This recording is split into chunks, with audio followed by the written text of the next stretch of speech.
শুভ সন্ধ্যা। সকলকে স্বাগত জানাচ্ছি আমাদের আজকের আয়োজন হোয়াট উই থিংকে। হোয়াট উই থিংক সাধারণত আমরা যেটি করি সেটি হচ্ছে আমরা তরুণদের বিভিন্ন সমস্যা ও সম্ভাবনা নিয়ে কথা বলি এবং তাদের সঙ্গে এই বিষয়গুলো নিয়ে আলোচনা করি। একই সাথে তাদের বয়োজ্যেষ্ঠ যারা আছেন তাদের সঙ্গে এই বিষয়গুলো নিয়ে আলোচনা করা হয়। এবং এটি একটি ওপেন ডিসকাশন প্ল্যাটফর্ম মূলত এবং সেই সুবাদে আজকে আমার সাথে এই একটি বিষয় নিয়ে কথা বলার জন্য ২ টি প্যানেল কিন্তু আমার সঙ্গে যুক্ত হয়েছে। একটি সিনিয়র প্যানেল এবং একটি জুনিয়র প্যানেল। আমরা যদি ১ম এ আজকে যে বিষয়টি সিলেক্ট করেছি সেটি হচ্ছে আ আত্মহত্যা বা সুইসাইড আমরা যেটাকে বলি এবং আত্মহত্যা বা সুইসাইড সম্পর্কে তাদের ধারণা কি সেগুলি মূলত জানার চেষ্টা করব। এজন্য আমার সাথে সিনিয়র প্যানেল থেকে যারা যুক্ত হচ্ছেন তারা হচ্ছেন Redwan Chowdhury, facilitator Bangladesh youth leadership centre, Sumaiya Zaman Mim, assistant head of communication, youth career institute এবং জুনিয়র প্যানেল থেকে যারা আছেন তাদের মধ্যে আছেন জিহান হাসান, জেনারেল সেক্রেটারি ইয়ানিং access foundation, Nishat Mehjabin, executive Bangladesh youth volunteers এবং Abdur Rahman, founder Bangladesh youth volunteers. এছাড়া আমি Rehanuzzaman, executive Bangladesh youth volunteer আজকে আপনাদের সাথে হোস্ট হিসেবে। আমরা যে সমস্যাটা নিয়ে আজকে কথা বলব সেটি হচ্ছে মূলত তরুণদের মধ্যে অত্যন্ত গুরুত্বপূর্ণ একটি সমস্যা এবং সেটি হচ্ছে আত্মহত্যা। সেটি নিয়ে কথা বলার ১ম এ আমরা যেটি করব সেটি হচ্ছে আব্দুর রহমানের কাছে যদি একটু জানতে চাইবো যে তার কাছে আসলে আত্মহত্যা বা সুইসাইড নিয়ে তোমার ধারণাটা আসলে কি? আব্দুর রহমান। ধন্যবাদ। আত্মহত্যা একটা গুরুত্বপূর্ণ বিষয় বর্তমানে। আমরা আশপাশের বিষয়গুলি যেমন করে খেয়াল করি, ওর চাইতে গুরুত্বপূর্ণ বিষয়টা কিন্তু আমরা খেয়াল করি না, আত্মহত্যা। যেমন প্রতি বছর ৮ লক্ষ মানুষ পৃথিবীতে আত্মহত্যা করে মারা যায়। একটা সংগ্রাম করা দেশে আমরা যখন কষ্ট করে দেশ স্বাধীন করছি, তারপরে আমরা তার চাইতে অধিকাংশ প্রতি বছর ১১,০০০ প্রায় আমরা আত্মহত্যা করি। কারণ হচ্ছে অনেকগুলি ডিপ্রেশনের জন্য, অনেকগুলি স্যাডনেস এর জন্য। মূলত এটার কয়েকটা দিক আছে। একটা হলো আমাদের সম্পর্ক ভালো না আমাদের আশপাশের মানুষের সাথে। দ্বিতীয়ত হচ্ছে আমরা সামাজিক দক্ষতাগুলো নেই, কারণ আমরা অনেক কিছুই আমাদের জেনারেশন নেতিবাচক গুলি নিতে পারে না সহজে, আমাদের ব্যর্থতাগুলি নিতে পারে না, তাড়াতাড়ি রিয়েক্ট করে ফেলি, কি করতে হবে তা আমরা সিদ্ধান্ত নিই না। সেই ক্ষেত্রে আত্মহত্যাটা আমাদের জেনারেশন গ্যাপ এবং সামাজিক দক্ষতা দুইটার উপরে নির্ভর করতেছে। আমাদের সম্পর্কটা যদি ভালো হতো, আমরা সামাজিক দক্ষতাগুলি ভালো করে জানতাম যে আমাদের আশপাশের মানুষ কিভাবে করে থাকে, আমার কোন সিদ্ধান্তটা ভালোভাবে নেওয়া দরকার, সেই বিষয়গুলি আমাদের যদি জানা থাকতো তাহলে এই দিকে মানুষ প্রবণতা বাড়তো। ধন্যবাদ আব্দুর রহমান। আমরা যদি লক্ষ্য করি বিগত কয়েক বছরগুলোতে কিন্তু আমাদের আত্মহত্যাটা প্রবণতা বা আত্মহত্যার ঘটনাগুলো দিন, দিন বেড়েই চলেছে। এবং এটার জন্য আসলে পেছনে কারণগুলো কি, কি সেটা সম্পর্কে যদি আমাকে একটু ছোট্ট করে বলে জিহান। জিহান, তোমার আসলে কি মনে হয় যে আমাদের যে আত্মহত্যার প্রবণতা দিন, দিন বেড়ে যাচ্ছে, এটার পেছনের কারণটা আসলে কি? আমি একটু আমার কথা কি ক্লিয়ার শোনা যাচ্ছে? হ্যাঁ, শোনা যাচ্ছে জিহান। আচ্ছা, আমার মতে হচ্ছে যে আমরা আসলে আত্মহত্যার মেইন কারণ যেটা সেটাই আইডেন্টিফাই করতে পারি। আমি বিগত ২-৩ দিনে যেসব আর্টিকেল বা নিউজ পেপারের লেখা পড়লাম, সেগুলোতে দেখলাম যে আত্মহত্যার মেইন কারণ কিছু কিছু জায়গায় টিনেজারদের দেয়া আছে যে failure in exam, turbulent personal relationship, drug abuse, harassment, তারপর প্যারেন্টাল ইস্যুস, ফাইন্যান্সিয়াল প্রবলেম। এখন আমরা যদি একটা জিনিস লক্ষ্য করি তাহলে এইসব রিজন গুলো হচ্ছে মেইনলি ডিপ্রেশনের কারণ। এখন ডিপ্রেশন এবং সুইসাইড এই দুটার মধ্যে একটা গ্যাপ আছে, আমরা এই গ্যাপটাকে ব্রেক করতে পারি না। আমাদের মধ্যে অনেকেই এমন আছে যেটা ডিপ্রেশনটা ফেস করে কিন্তু এই ডিপ্রেশন থেকে উঠে আসে, আবার অনেকে আছে এই ডিপ্রেশন থেকে সুইসাইডাল টেন্ডেন্সির দিকে যায়। তো আমাদের প্রবলেমটা কোথায় হয় যে আমরা আসলে এইটা আইডেন্টিফাই করতে পারি না কখন আর কি কারণে একটা মানুষ ডিপ্রেশন থেকে সুইসাইডাল টেন্ডেন্সির কাছে যায়। তো আমার মনে হয় যে সুইসাইডের যে মেইন কারণগুলো সেগুলো হচ্ছে যে একটা মানুষের মেন্টাল ক্যাপাসিটির মধ্যে কি ডিফারেন্সটা থাকে, যে দুইটা মানুষ একই রকম ডিপ্রেশন কিভাবে হ্যান্ডেল করছে, কে ওটা কতটা স্টেবিলিটির সাথে মেনটেন করছে। তারপরে আছে যে আপনি কতটা মানুষের সাথে ইন্টারাকশন করার সুযোগ পাচ্ছেন, আপনি কতজনের সাথে শেয়ার করতে পারছেন, বা আপনার কি আদৌ এমন কেউ আছে কিনা যার সাথে আপনি কথাবার্তা বলতে পারবেন বা আপনার যে কষ্টের ব্যাপারটা আছে সেটা শেয়ার করতে পারবেন। আবার একটা ব্যাপার আছে যে আমি কি রকম এনভায়রনমেন্টে আছি, আমার আশেপাশের মানুষজন আমাদেরকে কতটা সাপোর্ট দিচ্ছে। আবার আছে যে হচ্ছে আমি যেটার কারণে ডিপ্রেশনটা ফেস করছি সেটার কারণে কি আমি আমার লাইফের পুরো পারপাসটা হারাই ফেলছি কিনা। তো তো আসলে ডিপ্রেশন থেকে সুইসাইডের যে টার্ন ওভারটা, এটাকে যদি আমরা ব্রেক করতে পারি, তাহলে আমার মনে হয় আমরা সুইসাইডের যে হিউজ একটা বার্নিং রেট আমরা পাচ্ছি, এটাকে আমরা ডিক্রিজ করতে পারবো। আমার এটাই মনে হয়। আচ্ছা, আমরা তো কথা বলছিলাম যে সুইসাইডের জন্য দায়ী আসলে সুইসাইডের কারণগুলো কি বা সুইসাইড জিনিসটা কি। বাট একটা জিনিস যদি আমরা লক্ষ্য করি, অনেক সময় দেখা যায় যে শিক্ষার্থীরা আত্মহত্যা করছেন। সেক্ষেত্রে কি আমরা শিক্ষার্থীদের আত্মহত্যার পেছনের কারণ হিসেবে কি আমরা তার শিক্ষকদেরকে দায়ী করব, নাকি আবার অনেক সময় দেখছি যে আমরা বাড়িতে বিভিন্ন পারিবারিক সমস্যার কারণে অনেকে সুইসাইড করছে, সেক্ষেত্রে কি সে দায়টা গিয়ে তার মা বাবার ঘাড়ে বর্তাবে? নিশাত, তোমার কাছে কি মনে হয় বিষয়টা? শিক্ষা প্রতিষ্ঠানে যখন একজন স্টুডেন্ট হচ্ছে সুইসাইড করে, তখন আমরা সাধারণত শিক্ষককে কেন হচ্ছে দায়ী করতেছি, কারণ হচ্ছে এটাই ধরে নেওয়া হয়েছে লাইক অনেক একাডেমিক প্রেশার বা মানে শিক্ষকরা প্রেশার দিতেছে, এই জন্য হচ্ছে তারা প্রচন্ড হচ্ছে মানসিক চাপ ফিল করে, এটার জন্য তারা সুইসাইডের পথটাকে বেছে নেয় হচ্ছে নিজের কষ্টটাকে শেষ করে দেওয়ার জন্য। আর বাড়িতে যদি বলি, তাহলে বাড়িতে প্যারেন্টসরা বিভিন্ন ইস্যুস নিয়ে, মানে মানুষ বিভিন্ন ডিফিকাল্টিজ যখন ফেস করে, তখন হচ্ছে প্যারেন্টসদের সাথে শেয়ার করতে তার কমফোর্টেবল ফিল করে না। সো সেই জায়গাগুলোতে হচ্ছে যে কমিউনিকেশন গ্যাপের ব্যাপারটা আসে, ওইটার জন্যই মেইনলি হচ্ছে স্টুডেন্টরা বা সন্তানরা যারা বাসায় সুইসাইড করছে, তারা হচ্ছে এই পথটা বেছে নিচ্ছে হচ্ছে ফ্যামিলি থেকে কানেকশনের অভাবে। সো মানে লাইক ওই প্রেশারটার জন্য, মানে ফ্যামিলি থেকে যে প্রেশারটা দেওয়া হচ্ছে, ওই প্রেশারের জন্য তারা ডিপ্রেশনে চলে যাচ্ছে। এন্ড আই গেস ফ্যামিলিতে যদি মানুষ সুইসাইড করে, তাহলে অবশ্যই তো তার প্যারেন্টস কে দায়ী করা হয় এই কারণে। আচ্ছা, আমরা একটু যদি সিনিয়র প্যানেলের দিকে যাওয়ার চেষ্টা করি। আসলে আমরা দায়বদ্ধতার জায়গা থেকে কথা বলছিলাম। আপনাদের কি এরকম কোনো ঘটনা আছে বা কোনো এক্সপেরিয়েন্স আছে যেগুলো আপনারা হয়তো নিজের বন্ধুদের সঙ্গে ঘটেছে বা কখনো আপনাদের পরিবারের কোনো সদস্যদের সঙ্গে ঘটেছে, এরকম কিছু কি শেয়ার করতে চান? বা আপনাদের মনে হয়েছে যে ওদের কথাগুলো শুনে আর কিছু যুক্ত করার প্রয়োজন আছে? রিয়াদান ভাইয়ের কাছে যদি একটু যেতে চাই। আচ্ছা, হ্যালো এভরিওয়ান, আই হোপ যারা দেখছেন তারা সবাই সুস্থ আছেন এই করোনার মহামারীর সময়, এবং সবাই ভালো আছেন। সো আমি একটু অবজার্ভ করতেছিলাম, একটু ট্রেস ব্যাক করি যে জিনিসটাতে কথা হচ্ছিল, এটা হচ্ছে সুইসাইডের কারণগুলি। খুবই ফ্যান্টাস্টিক কয়েকটা টপিক বলা হয়েছে, যে ডিপ্রেশনের কারণ, তারপরে বলা হয়েছে ফ্যামিলির সাথে একটু প্রবলেম বা ডিস্টেন্স ক্রিয়েট হয়ে যাচ্ছে এই জন্য। অ্যাকচুয়ালি লাস্ট সেমিস্টারে যখন আমি আমার ক্লাস করছিলাম, তখন আমি আমার সোশ্যোলজি ক্লাসে আমি একজনের ব্যাপারে জানতে পারি, তার নাম হচ্ছে এমিল ডারকেম। সো এমিল ডারকেম বেসিক্যালি আমাদেরকে 4টা রিজন দিয়েছে যে সুইসাইডের যে টপিক, অলদো ইটস ডিবেটেবল, অনেক আপস এন্ড ডাউনস, অনেক সোশ্যোলজিস্ট অনেক কিছু বলেন, but he was a fantastic sociologist in his time, এবং he was a fan of Comte himself, who was the father of sociology. But the reason I liked that person's topic বা যে 4টা explanation দিছে, because it affects us in a certain way that we don't realize sometimes. So the 4 stages that he has explained, এটা হচ্ছে প্রথমে ছিল যে altruistic suicide, একটা হচ্ছে altruistic suicide, fatalist suicide, then anonymous suicide. So এরকম আরেকটা ছিল। So বেসিক্যালি আরেকটা ছিল যেটা হচ্ছে ইগোইস্টিক সুইসাইড। সো আমরা কয়েকদিন আগে জানি যে বলিউডের এক অ্যাক্টর সুশান্ত রাজপুত, উনি সুইসাইড করেছে। সো ওই কাইন্ড অফ সুইসাইডকে এক্সপ্লেইন করেছে এমিল ডারকেম হচ্ছে যে ইগোইস্টিক সুইসাইড হিসাবে। ইগোইস্টিক সুইসাইড ইজ ফেনোমেনন যেটা হচ্ছে যে মেইন স্ট্রিম থেকে আমরা ডাইভার্ট হয়ে যাই, ডিসকানেক্ট হয়ে যাই, we start to feel that আমাদের লাইফে গোল নাই।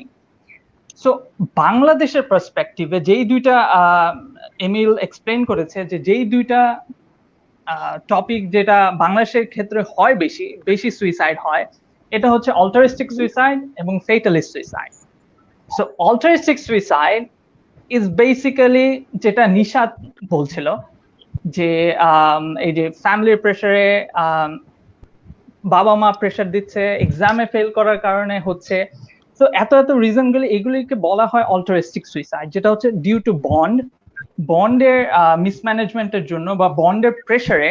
লাইক ধরেন আমি যদি ফেল করি এক্সামে, সো আমার ফার্স্ট চিন্তা আসবে যে আমার বাবা মাকে কি হবে, আমার নেইবার্স আইসা তো আমার বাবা মাকে আইসা অনেক কথা শোনাবে যে হ্যাঁ আমার ছেলে তো পাইছে, তো A+ পাইছে, GPA 5 পাইছে, গোল্ডেন পাইছে, তোমার ছেলে তো পায়নি। তো এই যে প্রেশার অফ দ্য বন্ড, আমার বাবার সাথে আমার যে বন্ড আছে, এই প্রেশারের কারণে, এই রেসপেক্টটা রাখার কারণে মাঝে মাঝে স্টুডেন্টরা, মাঝে মাঝে না অনেকটা সময় স্টুডেন্টরা HSC এবং SSC এর পর সুইসাইড অ্যাটেম্প্ট নেয়। এটা একটা যেটা বাংলাদেশের পার্সপেক্টিভে সবচেয়ে রেলেভেন্ট। আরেকটা হচ্ছে ফেটালিস্ট সুইসাইড। ফেটালিস্ট সুইসাইড হচ্ছে অন্যায়ের কারণে সুইসাইড, যে আমার প্রতি কোনো একটা ইনজাস্টিস হয়েছে যেটা আমি মেনে নিতে পারিনি। এই কাইন্ড অফ সুইসাইডটা আমরা দেখতে পারি হচ্ছে আমাদের রুরাল এরিয়াতে, যেখানে অনেক রেপ কেস আছে যেটার কোনো জাজমেন্ট হচ্ছে না, ফর ইয়ার্স এন্ড ইয়ার্স কোনো জাজমেন্ট হচ্ছে না, তারপর ক্রাইম হয়ে যাচ্ছে, ওইটার কোনো জাজমেন্ট হচ্ছে না। সো ওই কারণে you start to feel intimidated and you take a step like suicide. So এটা ছিল ট্রেস ব্যাক। আমার যে কোশ্চেনটা করেছে রিজওয়ানুর, যে আমার কোনো এক্সপিরিয়েন্স আছে নাকি, বেসিক্যালি ফার্স্ট টাইম আমার পার্সোনাল লাইফে আমার কখনো ওরকম থট আসেনি, সুইসাইড নেওয়ার মতো একটা বড় স্টেপ কখনো আমি চিন্তা করিনি পার্সোনাল লাইফে। But the first time I met suicide, the first time that I've seen someone did a suicide was back in 2006 or 7, যখন আমি ক্লাস 1 or 2 তে ছিলাম probably. So তখন একজন প্রমিনেন্ট অ্যাক্টর ছিলেন বাংলাদেশে, ওয়াসিম নামে। he was very prominent back in 1980s 90s এর দিকে। সো ওনার মেয়ে আমাদের স্কুলে পড়তো, এবং ফর সাম রিজন কোনো একটা মিসকন্ডাক্টের জন্য she got red handed caught by the teacher, so cheating এর কারণে। সো এরপরে after I don't know what happened, but back and forth say suicide attempt করে ওই মুহূর্তেই, আফটার 30 minutes টিচার্স রুম থেকে দৌড়ে গিয়ে রুফটপ থেকে লাফ দিয়ে মরে যায়। So after searching it, after understanding why she did it, karon she was a daughter of a prominent actor in Bangladesh and she was way famous. তাকে যদি টিসিও দেওয়া হতো সে কিন্তু আরেক জায়গায় গেলেও তাকে নিত। It was very easy decision to make, but what she felt at that very moment was that altruistic pressure. তার বাবা একজন অ্যাক্টর, তার মেয়ে চিটিং করে টিসি খেয়েছে, এই যে বন্ডের একটা প্রেশার, এই কারণেই actually she attempted suicide. So that was my experience and that's all from me. Yeah. ধন্যবাদ ভাইয়া। আমরা যদি একটু সুমাইয়া জামান মিম আপুর কাছে যেতে চাই, যে আমাদের একটা ভাইয়ার কাছে যে বিষয়টা উঠে এসেছে সেটা হচ্ছে একাডেমিক প্রেশার। একাডেমিক প্রেশার নিয়ে যেহেতু কথা এসেছে, সেহেতু আমাদের শিক্ষা প্রতিষ্ঠান যেগুলো আছে বাংলাদেশে, সেগুলোতে আসলে কাউন্সিলিং এর কি অভাব আছে, বা প্রতিটা শিক্ষা প্রতিষ্ঠানে কি কাউন্সিলর থাকা জরুরি? আপনার কি মনে হয়? অসংখ্য ধন্যবাদ রেহান আপনাকে আমাকে এত সুন্দর একটা প্রশ্ন করার জন্য। হ্যাঁ, আমার ক্ষেত্রে অবশ্যই মনে হয় যে বাংলাদেশের প্রতিটা শিক্ষা প্রতিষ্ঠান, স্কুল কলেজ থেকে শুরু করে ইউনিভার্সিটি লেভেলে অবশ্যই কাউন্সিলিং এর প্রয়োজন আছে। কারণ আমরা কিন্তু আমাদের লাইফের খুব বেশিরভাগ সময় আমরা শিক্ষা প্রতিষ্ঠানে ব্যয় করছি, এবং আমরা যদি বলি যে বাবা মার পরে আমাদের জীবনে শিক্ষকদের ভূমিকা অনেক বেশি, এবং আমার মনে হয় যে প্রতিটা শিক্ষা প্রতিষ্ঠানে আসলে কাউন্সিলিং এর ব্যবস্থা থাকা দরকার। কারণ আমাদের বর্তমানে বাংলাদেশের পড়াশোনার সেক্টরটাতে খুব বেশি প্রেসার করা হয়, বা আমাদেরকে ঠিক মতো মেজার করা হচ্ছে না, সো স্টুডেন্টরা খুব বেশি ডিপ্রেসড হয়ে যায়। তো স্কুল কলেজের ক্ষেত্রে মোটামুটি ডিপ্রেশন দেখা যায়, বা মেডিকেল সেক্টরে যদি আমরা দেখি যারা মেডিকেলে পড়াশোনা করছে, অথবা বুয়েটের দিকে তাকানো যেতে পারে। ঢাকা ইউনিভার্সিটিতে লাস্ট যদি আমরা ঢাকা ইউনিভার্সিটির পরিসংখ্যান দেখি, সেখানে অনেক স্টুডেন্টরা সুইসাইড করছে। তারপর প্রাইভেট ইউনিভার্সিটি আছে। সো প্রতিটা শিক্ষা প্রতিষ্ঠানে কিন্তু সুইসাইডাল আমরা স্টুডেন্টরা ফিল করছি, কারণ একাডেমিক প্রেশার হতে পারে, বুলিং হতে পারে। কজ আমরা কিন্তু বাংলাদেশে স্টুডেন্টরা সেভাবে আমরা আমাদের ফ্রেন্ডদের সাথে ট্রিট করি না, অনেক সময় আমরা তাদেরকে ভুল করি, বা টিচারের দ্বারাও কিন্তু বুলিং এর শিকার হচ্ছে আমরা। সো সেটাও আমাদের একটা ডিপ্রেশনের একটা বড় কজ হতে পারে, কজ অনেকে বুলিংটা ইজিলি নিতে পারে, অনেকে নিতে পারে না। সো দেন তারপর একাডেমিক একাডেমিক প্রেশার আছে, তার পারিবারিক সমস্যা থাকতে পারে, তার ফ্রেন্ডদের সাথে সমস্যা হতে পারে, রিলেশনশিপ সমস্যা হতে পারে। সো যদি শিক্ষা প্রতিষ্ঠানগুলোতে তার জন্য একটা ওপেন কাউন্সিলিং এর ব্যবস্থা থাকে, বিকজ আমাদের বাংলাদেশের আমাদের সোসাইটিতে আমরা ডিপ্রেশন, তারপর মেন্টাল হেলথ ইস্যুটাকে আমরা একটা ট্যাবু বানিয়ে রেখেছি। আমরা বলতে পারি না যে আমার মেন্টাল হেলথ প্রবলেম হচ্ছে বা আমার ডিপ্রেস লাগছে, আমার একটা কাউন্সিলর দরকার, আমার সাইকো ট্রিটমেন্ট দরকার। আমরা এটা ওপেনলি বলতে পারি না কাউকে। ইভেন আমরা যদি বলতেও যে আমাদের ফ্যামিলিকে, তারা এটাকে মানে জাস্ট ফর ফান হিসেবে উড়ায় দেয়, এটা কিছুই না বিষয়, তুমি এটা করো, বা এটা কোনো এটা একটা নর্মাল বিষয় হিসেবে ট্রিট করে। সো সেই ক্ষেত্রে যদি আমরা একটা ওপেন প্লেস পেতাম, যে আমাদের প্রতিটা শিক্ষা প্রতিষ্ঠানে যদি কাউন্সিলিং এর সিস্টেম থাকে, স্টুডেন্টরা গিয়ে যদি, এন্ড আমরা কিন্তু স্টুডেন্টদের ক্ষেত্রে যেটা হয় বা প্রতিটা মানুষের ক্ষেত্রে আমরা একটা সেফ প্লেস পাই না আমাদের পার্সোনাল প্রবলেম বা আমরা যে প্রবলেম গুলো ফেস করছি সেগুলো বলার মতো আমরা স্পেস পাই না। কারণ আমি যার কাছে গিয়ে কথা বলতে যাব, সে পরবর্তী মুহূর্তে আমাকে এটাতে অ্যাটাক করতে পারে, বা সেও আমাকে বুলিট করতে পারে, বা সে আমার এই উইকনেসটা দিয়ে পরবর্তীতে মজা নিতে পারে। সো আমরা কিন্তু সেফ প্লেসের অভাবে অনেক সময় আমরা আমাদের প্রবলেম গুলো শেয়ার করতে পারি না, বা অনেক সময় দেখা যায় যে সুইসাইড করেছে কেউ একজন, প্রবলেমটা অনেক ছোট ছিল, সে যদি শেয়ার করতে পারতো, সে যদি ডিসকাস করতে পারতো, সে এটা থেকে বের হয়ে আসতে পারতো, বাট সে এটাকে শেয়ার করতে পারেনি, সে ডিসকাস করতে পারেনি, তাই সে বের হয়ে আসতে পারেনি, and he or she committed suicide. So আমাদের কিন্তু একটা প্ল্যাটফর্ম দরকার। সো প্রতিটা শিক্ষা প্রতিষ্ঠানে যদি অ্যাভেলেবেল আমরা কাউন্সিলিং এর সুযোগ পেতাম, বা যদি বাংলাদেশে থাকতো, আমরা আমাদের প্রবলেম গুলো সেখানে শেয়ার করতে পারতাম, সো সুইসাইডের রেশিওটা একটু কমানো যেত। আমি যদি আপনাদের মানে আগের কোশ্চেন গুলো একটু সামারাইজ করে বলতে চাই, যে রিদওয়ান ভাইয়া বলছিলেন যে খুব সুন্দরভাবে ব্যাখ্যা দিয়েছেন আসলে এই টপিকটার উপর। সো আমি যদি বলি আমি ব্যক্তিগতভাবে কখনো সুইসাইডাল ফিল করেছি কিনা, হ্যাঁ আমি যদি অনেস্টলি বলি, আমি অনেকবার সুইসাইডাল ফিল করেছি, জাস্ট বিকজ অফ যে কয়েকটা ইস্যু বললাম যে অ্যাজ লাইক এস বুলিং। আমি যখন ইউনিভার্সিটিতে অ্যাডমিট হই, আমি অনেক বেশি বুলিং এর শিকার হচ্ছিলাম। ফার্স্টের দিকে র্যাগিং ছিল, যদিও আমি র্যাগিং এর সেভাবে শিকার হইনি, বাট আমার ক্লাসমেটদের কাছ থেকে আমি বোল্ড হতাম। অ্যাজ লাইক এস আমি তখন ঢাকায় রেসিডেন্ট ছিলাম না, একটা মফস্বল এরিয়া থেকে এত বড় একটা ইউনিভার্সিটিতে ভর্তি হয়েছিলাম। So then I was bold with some others people, and আস্তে আস্তে তারপরে আমার তখন মানে আমি কিন্তু সুইসাইডাল থিঙ্ক আসতো না, বাট আমার চিন্তা আসতো যে আমার যেভাবে হোক এটা থেকে পরিত্রাণ পেতে হবে। দেন আমি অনেক বেশি এক্সট্রা কারিকুলাম অ্যাক্টিভিটিসে অ্যাটাচড হলাম, আমি অনেক বেশি অর্গানাইজেশন করলাম, দেন এখন আমার নেম হলো, ফেম হলো, দেন তারা কিন্তু এখন আমার সাথে ফ্রেন্ডশিপ করতে আসে। বাস বিফোর 3 ইয়ার্স, আমি ফার্স্ট ইয়ার থেকে থার্ড ইয়ার পর্যন্ত আমার কোনো ফ্রেন্ড ছিল না, জাস্ট বিকজ অফ বুলিং। আমাকে এটা থেকে পরিত্রাণ করতে হলে অনেক কষ্ট করতে হয়েছে। সো আমার জায়গায় যদি অন্য কেউ হতো, কেউ যদি এই রিস্কটা না নিতে পারতো, সে কিন্তু সুইসাইডাল অ্যাটেম্প নিতে পারতো।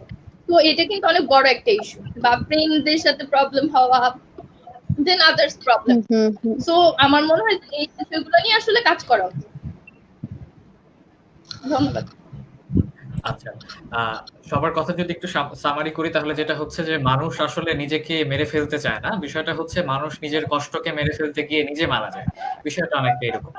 আসলে আপনার কথা থেকে একটা প্রশ্ন এসছে খুব সুন্দর, সেটা হচ্ছে যে আমরা আসলে আমাদের কথাগুলো বলবো কাকে?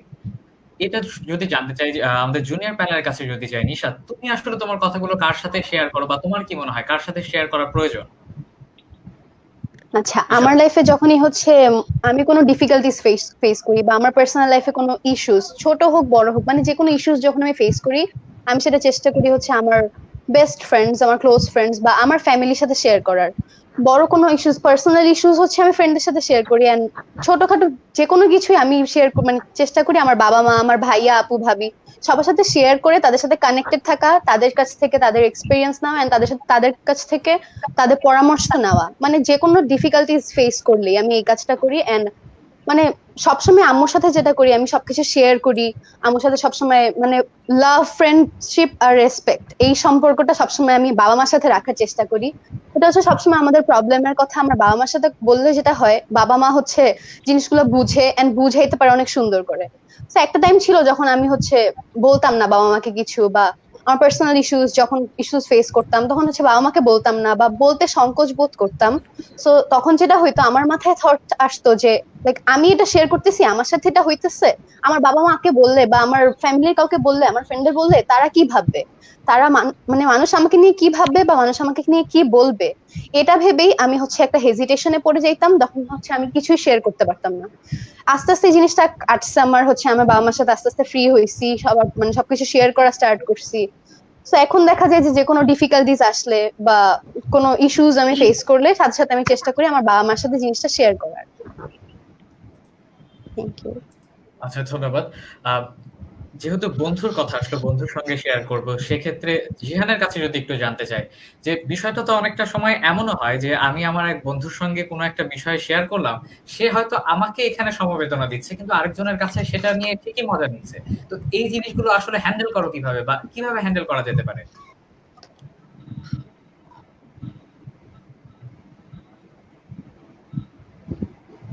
জিহান।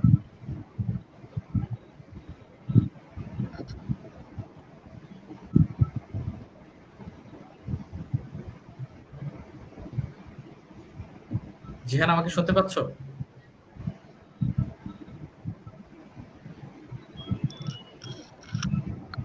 আমাদের বোধহয় নেটওয়ার্কে একটু প্রবলেম হয়েছে। আচ্ছা, আমরা যদি প্রশ্নটা আব্দুর রহমানের কাছে করি যে এমন তো দেখা যায় অনেক সময় যে আমরা কোনো একটা বিষয় শেয়ার করতে চাচ্ছি আমাদের বন্ধুদের সঙ্গে। শেয়ার করার পর সে হয়তো আমাকে সমবেদনা জানাচ্ছে কিন্তু আরেকজনের কাছে আমার বিষয়টা নিয়ে হয়তো মজা নিচ্ছে। তো এই বিষয়গুলো তুমি আসলে কিভাবে হ্যান্ডেল করো বা অন্যরা কিভাবে হ্যান্ডেল করতে পারে? তোমার কি মনে হয়? ওয়েল, শেয়ার করার বিষয়টা যখন আসলো তখন আমাদের দেখতে হবে আমি কার কাছে শেয়ার করবো, আমার আশপাশের সার্কেলটা কেমন। যেমন নিশাত একটু আগে বললো যে তার বাবা মার সাথে এখন শেয়ার করে বা ক্লোজ ফ্রেন্ডের সাথে শেয়ার করে। কারণ আমার ফ্রেন্ডশিপটা এমন হওয়া লাগবে যে সে আমার বিশ্বস্ততা রাখবে প্রথমত। কারণ আমরা হুট করে যদি আমাদের ব্যক্তিগত সমস্যাগুলি কাউকে বলে দিই, কারণ সে অনেক ক্ষেত্রে আমাদের সমবেদনাটা বুঝবে না যে আমার লাইফে কি ঘটতেছে। সে ক্ষেত্রে বুঝে শুনে মানুষটাকে আগে যাচাই করা হয়। একটা কথা আছে যে সৎসঙ্গ থাকলে ওই বিষয়গুলি ভালোভাবে ফুটে আসে যে কি করা লাগবে না করা লাগবে, এবং অসৎ সঙ্গের বিষয়টাও আসে।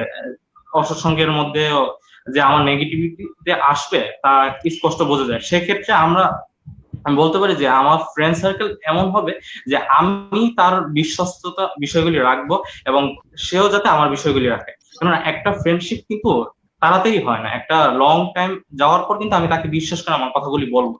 এই ক্ষেত্রে ফ্রেন্ডশিপটা আমাদের ভালো হতে পারে। যেমন আমি উদাহরণ দিলে আমার এক বন্ধু আছে, আমি আমার সমস্যাগুলি তার সাথে প্রতিনিয়ত শেয়ার করি এবং সেও আমার সমস্যাগুলি শেয়ার করে। কারণ আমরা একে অপরকে ভালোভাবে জানি এবং ফ্যামিলিগত ভাবেও জানি, কারণ অনেক দিনের সম্পর্ক। আর এই সম্পর্ক মাঝখানে একটা কঠিন দায়বদ্ধতা আছে যে আমার আমার দায়িত্ব যে তার বিষয়গুলি রক্ষা করা, তার গোপনীয়তা রক্ষা করা, এন্ড তারও দায়িত্ব এই ক্ষেত্রে। তাই যদি যার কাছে শেয়ার করব, সর্বপ্রথম কথা হচ্ছে বাবা মা ছাড়া আমাদের ভালো বন্ধু আর কেউ হতে পারে না। আমাদের বাবা মা ছাড়া কেউ ভালো বন্ধু হতে পারে না, কারণ যতদিন আমরা যাব বাবা মা সবসময় থাকবে, বাকিরা অনেক কারণে চলে যেতে পারে, তবে বাবা মা সবসময় থাকবে। তাই বাবা মার সাথে আমাদের সম্পর্ক তারাই একমাত্র বিশ্বস্ত। তারপরে যদি আমি কোনো ক্লোজ ফ্রেন্ডের সাথে কথা বলতে যাই, তাহলে তার সাথে আমার বিষয়টা বুঝতে হবে যে তার সাথে আমার সম্পর্কটা কেমন, তারপর আমি শেয়ার করতে পারবো। জি হ্যাঁ, এই রেহান। আচ্ছা, জিহানের কাছে যদি একটু যাই, আমাদের হ্যাঁ। বাংলাদেশে একটা খুব মানে বিখ্যাত একটা সংস্কৃতি আছে, সেটা হচ্ছে পাশের বাড়ির আন্টি। তো সবাই আমার মনে হয় যে ছোটখাটো ভাবে কোনো না কোনো ভাবে হলেও ফেস করেছে বিষয়টা। তুমি যদি কখনো ফেস করে থাকো এবং এই বিষয়টাকে আসলে কিভাবে হ্যান্ডেল করো? আচ্ছা, আমরা কিন্তু আমি প্রথমেই অনেক বড় একটু দুঃখিত থাকে কারণ আমার হ্যাঁ। আমি প্রথমে একটু দুঃখিত কারণ আমার নেটওয়ার্ক একটু প্রবলেম করছিল। তো আসলে আমাদের বাংলাদেশের সংস্কৃতির যে সবচেয়ে কমন ব্যাপারটা তুমি কথা বললে যে পাশের বাসার আন্টি, এইটা আমার মনে হয় না যে বাংলাদেশে কেউ এমন বলতে পারবে, যদি সে কোনো আইল্যান্ডে বা সে সমুদ্রের মাঝখানে না থাকে, তাহলে হয়তো সে বলতে পারবে না যে আসলে তার পাশের বাসার আন্টি নিয়ে তাকে কোনো কিছু জীবনে ফেস করতে হয়নি। কিন্তু আহ যারই পাশের বাসায় আন্টি আছে তারাই এই জিনিসটা নিয়ে কনসার্ন যে আমার পাশের মানুষ কি করছে।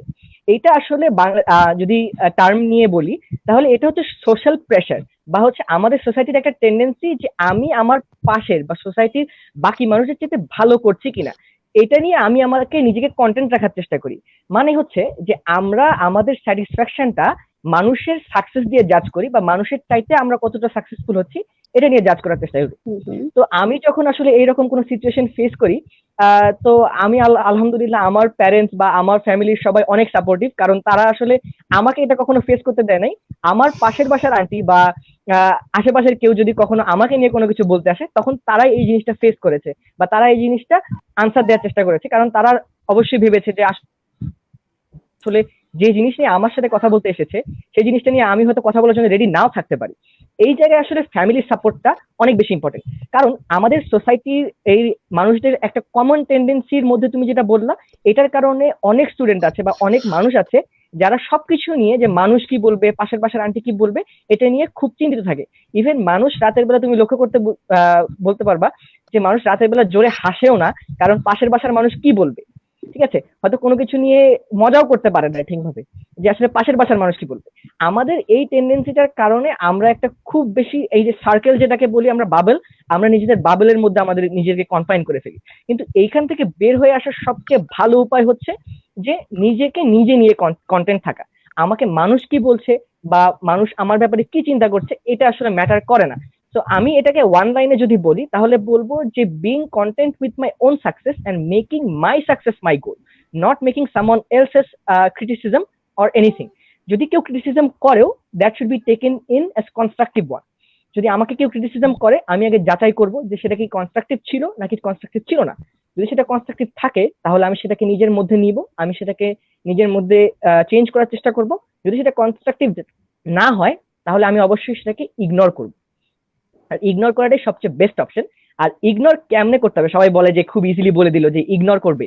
এখন ইগনোর করাটা এত ইজি না, কিন্তু আসলে over the time you will get use to this.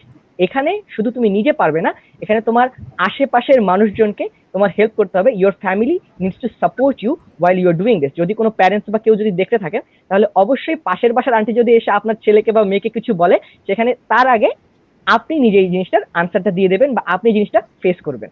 ধন্যবাদ। আচ্ছা, মানে বিষয়টা এমন দাঁড়াচ্ছে যে মানুষের যে পাশের বাসার আন্টি বলি বা অন্যরা আমাদের নিয়ে সমালোচনা কখনো আমরা থামাতে পারবো না, বা সেটা থামানোর হাত হয়তো আমাদের নেই, কিন্তু আমরা কার কথাটা শুনবো বা কার কথা শুনবো না সেটা কিন্তু আমাদের কাছে আছে।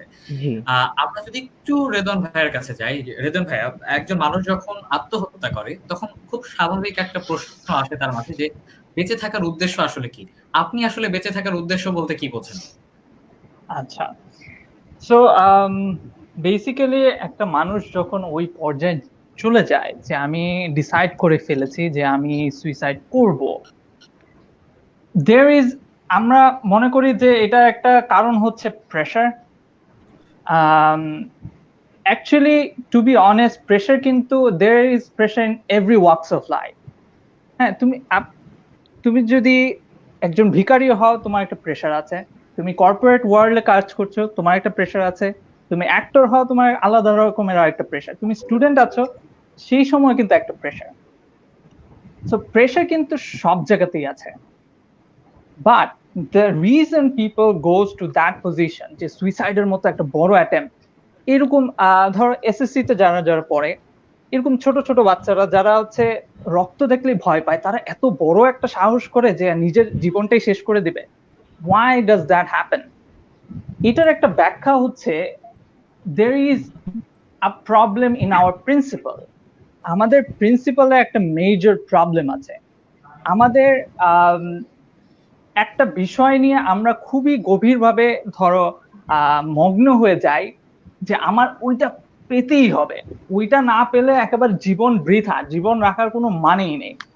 তো কয়েকদিন আগে ওই যে একটা মাছরাঙ্গা টিভি প্রবাবলি একটা এপিসোড করেছিল অ্যাবাউট এসএসসি রেজাল্টস এন্ড এটা কতটা ম্যাটার করে স্টুডেন্টদের কাছে। ওখানে একজন একটা ছোট ছেলে বলছিল না, জেএসসি, সরি এসএসসি না, জেএসসি, ছোট ছেলে বলতেছিল যে হ্যাঁ আমি যদি জিপিএ 5 না পেতাম আমার জীবন বৃথা হয়ে যেত। So how did he understand that যে জিপিএ 5 পাওয়াটা is very important in life, GPA 5 is equals to life. এই জিনিসটা নিশ্চয়ই ওই বাচ্চাটাকে তার সোসাইটি, তার আশেপাশের মানুষ ইনসার্ট করে দিয়েছে তার মাথার মধ্যে যে এটা আমার পেতেই হবে। আমার খুব ভালো লেগেছে জিহান যখন বলছিল যে একটা কম্পিটিশন, একটা নেগেটিভ কম্পিটিশন চলে আর কি আমাদের society. This is true, this is very true. Competition is necessary as an economic pursuing student.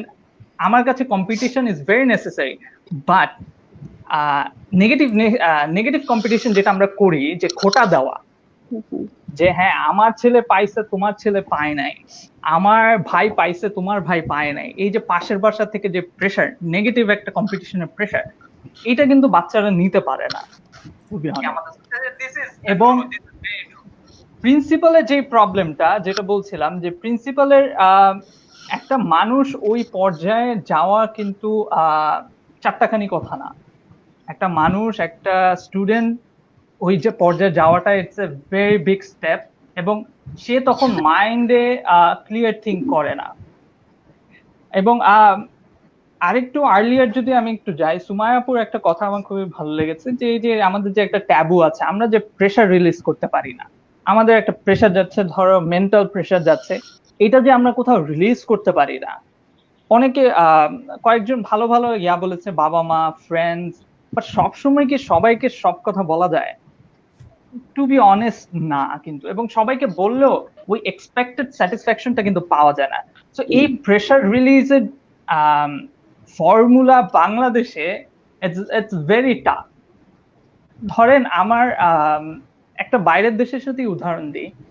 বাইরের দেশে আমারই এক ফ্রেন্ড, সে আমি যখন তার সাথে দেখা করতে যাই, তার সাথে দেখা করার সময় সে বলে যে আমি তোমার সাথে 2 ঘন্টা পরে দেখা করি, আমি একটু সাইকিয়াট্রিস্ট এর কাছে যাচ্ছি, আমার একটু ইয়া আছে। তো পরে আমি আসার পরে জিজ্ঞেস করলাম যে কেন সাইকিয়াট্রিস্ট এর কাছে যাচ্ছ? বলে যে হ্যাঁ আমরা তো এটা নর্মালি নেই। বাংলাদেশে কিন্তু এই ব্যাপারটা নর্মাল না। আমরা যদি একটা সাইকিয়াট্রিস্ট এর কাছে কাউকে যেতে দেখি, আমরা বলি এই যে পাগলের ডাক্তারের কাছে যাচ্ছে, পাগলের ডাক্তারের কাছে গেলে ও নিশ্চয়ই পাগল, ও পাগল দেখে পাগলের ডাক্তারের কাছে যাচ্ছে। To be honest, this is not the way it should be. Psychiatrics মানে হচ্ছে he is knowledgeable in that sector, he is expert. আপনি যে প্রেসারে যাচ্ছেন, he has the solution, you just need to go to him. তো বাংলাদেশের মানুষ এই কাজটা করে না, এটা ট্যাবু হিসেবেই দেখে, যেটা ভেরি রাইটলি সুমায়া আপু তুলে ধরেছে।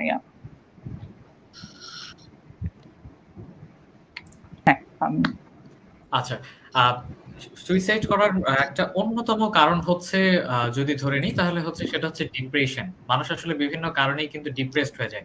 কিন্তু একজন মানুষ যখন ডিপ্রেশনে ভুগছে, তখন আসলে ডিপ্রেশনটা নিয়ে আসলে কার সাথে কথা বলবে, এরকম একটা পরিস্থিতির কিন্তু শিকার হয়। কিন্তু এই পরিস্থিতিটা থেকে বেরিয়ে আসার জন্য সে আসলে কি করতে পারে? ধরুন এমনটা হয়েছে, ভাইয়া যে কথাটা বলছিল যে সবার সঙ্গে তো শেয়ার করা যায় না। কারোর সঙ্গে যদি একান্তই শেয়ার করতে না পারে, সেক্ষেত্রে কি করবে? নিমাপুর কাছে যদি একটু জানতে চাই। ধন্যবাদ রেহান প্রশ্নটি করার জন্য। আমি একটু দীর্ঘ সময় নিব, আসলে অনেক বড় একটা প্রশ্ন আমাকে করা হয়েছে, সো আমি আসলে একটু বেশি সময় নিয়ে নিব, সবার কাছ থেকে ক্ষমা প্রথমেই প্রার্থনা করে নিচ্ছি। সো বিষয়টা হচ্ছে যে ডিপ্রেশনের কথা আমরা কার সাথে শেয়ার করব, বা তখন আমরা ডিপ্রেশনটা রিমুভ করার জন্য আসলে আমাদের কি করা উচিত।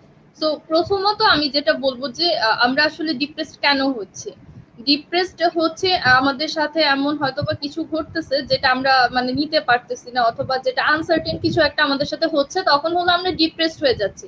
সো ডিপ্রেসড হলে তখন আমরা ডিপ্রেশনের কথা অনেক সময় আমরা বেশিরভাগ ক্ষেত্রে ফ্রেন্ডদের সাথে শেয়ার করি, বাট আমি ব্যক্তিগতভাবে যেটা মনে করি যে বন্ধু বান্ধবের সাথে আসলে ডিপ্রেশনের কথাটা শেয়ার করা এটা একটা সেফ প্লেস না। কজ এখন আমরা একটা সার্টেন টাইমে আমি আমার ফ্রেন্ডের কাছে গিয়ে যদি শেয়ার করি যে দোস্ত আমি খুব ডিপ্রেসড আছি, ডিপ্রেশনে আছি, বা ডিপ্রেশনে আসলে অনেকগুলো ইস্যু থাকে, হ্যাঁ, যেমন এক একটা মাত্রা থাকে। সাপোজ আমি আমার বয়ফ্রেন্ড রিলেটেড যে প্রবলেম গুলো সেটা আমি ইজিলি আমার ফ্রেন্ডের সাথে শেয়ার করতে পারি, but if I shared my depress topic, যদি সেটা আমার ফ্যামিলি রিলেটেড হয়, আমি আমার ফ্রেন্ডদের সাথে শেয়ার করি, এট দ্য সার্টেন টাইম সে এটা নিয়ে অবশ্যই মজা নিবে। ইভেন আমি একটা এক্সাম্পল যদি দিই, আমি আমার নিজের ফ্রেন্ডদের সাথে দেখেছি যে আমরা 3টা ফ্রেন্ড ছিলাম, ইউনিভার্সিটিতে এখনো আছি। সো আমার এক ফ্রেন্ড ছিল যে সবসময় তার ফ্যামিলি নিয়ে খুব বেশি ডিপ্রেস থাকতো। সো সে ছিল হলিক্রস ব্যাকগ্রাউন্ডের, সো তার ড্রিম ছিল সে মেডিকেলে পড়বে। আনফরচুনেটলি তার মেডিকেলে হয়নি, তার ফ্যামিলি এরপর থেকে তার সাথে ভালো বিহেভ করে না, কজ তার ফ্যামিলি মেন্টালিটি এমন ছিল যে তাকে হলিক্রসে পড়াইছে, তাকে মাস্ট বি মেডিকেল বা বুয়েটে পড়তে হতো বাই ঢাকা ইউনিভার্সিটি। তার ফ্যামিলি এটা কখনোই মেনে নিতে পারে না। সো সে খুব বেশি তার ফ্যামিলির সাথে তার প্রবলেম হচ্ছিল। সো ফ্যামিলির সাথে তার প্রচুর পরিমাণে দূরত্ব চলে আসে, এন্ড ওরও কিছু ভুল ছিল, ওর ফ্যামিলি মেম্বারদেরকে বুঝতে পারে না। সো সে কি করতো যে এসে আমাদের দুজনের সাথে তার ফ্যামিলির বিষয়গুলো শেয়ার করতো, এবং খুব জঘন্য ভাবে মানে সে শেয়ার করতো, হয়তো তার এই প্রবলেম গুলো হচ্ছে, মানে সে তার বাবা মাকে নিয়ে প্রচুর টাইপের কথা বলতো, মানে অনেক জঘন্য জঘন্য কথাগুলোই বলতো, হয়তো সে এইগুলো ফিল করতেছে দেখেই বলতো আমাদের সাথে। তো আমি ওকে সবসময় এই সাজেশন দিতাম যে দোস্ত দেখ তোর প্রবলেম হইতে পারে, বাট তুই এভাবে শেয়ার করিস না বিষয়টা। তো আমাদের যে থার্ড যে আরেকটা ফ্রেন্ড ছিল, যখন ওর সাথে ও একটা রং ডিসিশন নিয়ে ফেলছিল যে ওর ফ্যামিলির প্রেশার গুলো এইভাবে নিতে পারতেছিল না, সো ও সবসময় ভাবতো যে আমার এগুলা থেকে মানে রিলিফ পেতে হবে। সো সে অনেক অকওয়ার্ড অকওয়ার্ড কাজ করতো। সে একটা র্যান্ডম ছেলের সাথে সে হঠাৎ করে বাসা থেকে চলে যায়। সো দেন আমার ফ্রেন্ড, যে আমাদের থার্ড ফ্রেন্ড থাকে, মানে ও যে ছেলের সাথে সে পালায় যায় সেই ছেলে তার কখনোই যোগ্য ছিল না, সে কখনো ইউনিভার্সিটি কেন সে এইচএসসি পর্যন্ত পড়ে নাই, অথচ আমার ফ্রেন্ডের সিজি খুবই ভালো ছিল, খুবই ভালো স্টুডেন্ট ছিল। যেহেতু বললাম সে হলিক্রস ব্যাকগ্রাউন্ডে ছিল, সে খুব বেশি ভালো স্টুডেন্ট ছিল, বাট সেই রকম একটা লাইফলেস ছেলের সাথে সে জাস্ট বাসা থেকে চলে গেছে, যে তার মনে হইতেছিল যে এই লাইফ থেকে সে রিলিফ পাইতে পারলে সে শান্তি পায়। ওই ছেলেটা বলছিল যে তুমি আমার সাথে চলে আসো, সে চলে গেছে, দ্যাটস ইট। সো আমাদের যে থার্ড ফ্রেন্ড ছিল তখন সে বলতেছিল যে ওর এগেইনস্টে অনেক অনেক কথা বলতেছিল, যে ওর ফ্যামিলিতে তো এই প্রবলেম, ওর মা এরকম, ওর মা মেবি ওর আসল মা না, আসল মা হইলে কিরকম হইতো, মেবি এটা ওর স্টেপ মাদার। সো আমি জানি না যে আমার ফ্রেন্ডের মা স্টেপ আর রিয়েল মাদার, বাট সে এরকম কথাগুলো ছড়াইছে যে ওর মা মেবি স্টেপ মাদার। সো আসলে বিষয়টা এরকম হয় যে আমি অনেক ক্ষেত্রেই দেখছি যে আমরা ফ্রেন্ডের সাথে যদি ফ্যামিলি টপিক গুলা খুব ইজিলি শেয়ার করি, পরে কোনো না কোনো মোমেন্টে এসে সেই ফ্যামিলি টপিকটা নিয়ে ওই ফ্রেন্ড হলো এটাকে নিয়ে অ্যাটাক করে, ইভেন অনেক সময় বুলিং করে যে তোমার ফ্যামিলি এরকম। ইভেন আবার অনেক ক্ষেত্রে যেমন দেখা যায় আমি আমার বাবা মার সাথে ফ্রেন্ডদের সাথে একটা প্রবলেম হয়েছে সেটা শেয়ার করতেছি, দেন আমার বাবা মা আবার আমার ওই ফ্রেন্ডকে কখনো দুই চোখেই দেখতে পারবে না, আমার বাসায় আসলে তুমি ওর সাথে মিশছো কেন, ওর সাথে কথা বলছো কেন, এই মেয়ে কিন্তু ভালো না, এই মেয়েটা মানে এরকম সমস্যা থাকবে। বা আমার পার্সোনাল রিলেশনশিপ ইস্যু, আমার বয়ফ্রেন্ড একদিন আমার সাথে প্রচুর ঝামেলা করছে, ইভেন যদি আমি আমার মা বাবার সাথে ক্লোজ হই, অ্যাজ লাইক আমি আমার মার সাথে খুব ক্লোজ, আমি আমার মাকে বললাম যে আম্মু এই ভাইয়াটাকে আমার ভালো লাগতো, এটা আজকে আমার সাথে এটা করছে, এরপর থেকে জীবন আমার ওই ভাইয়াটা দেখতে পারবে না, ইভেন ওই ভাইয়াটা নিয়ে যদি কোনো পজিটিভ কিছু আম্মু আর জীবন ওরা দেখতে পারবে না। সো বিষয়টা হলো এরকম।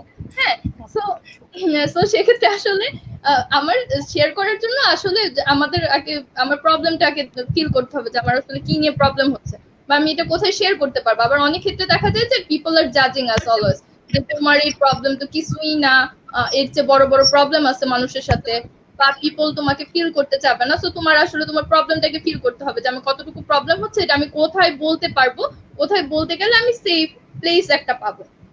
এন্ড ইভেন আরেকটা সবচেয়ে বেটার অপশন হয়, আমরা বেশিরভাগ ক্ষেত্রেই খুব বেশি যখন ডিপ্রেস থাকি আমরা আমাদের কথাগুলো বলবো সেরকম কোনো সেফ প্লেস পাই না, কারণ এখন বর্তমানে আসলে আমরা সবাই খুব বেশি ব্যস্ত থাকি, সবাই অনেক বেশি যার যার পার্সোনাল লাইফ নিয়ে খুব বিজি।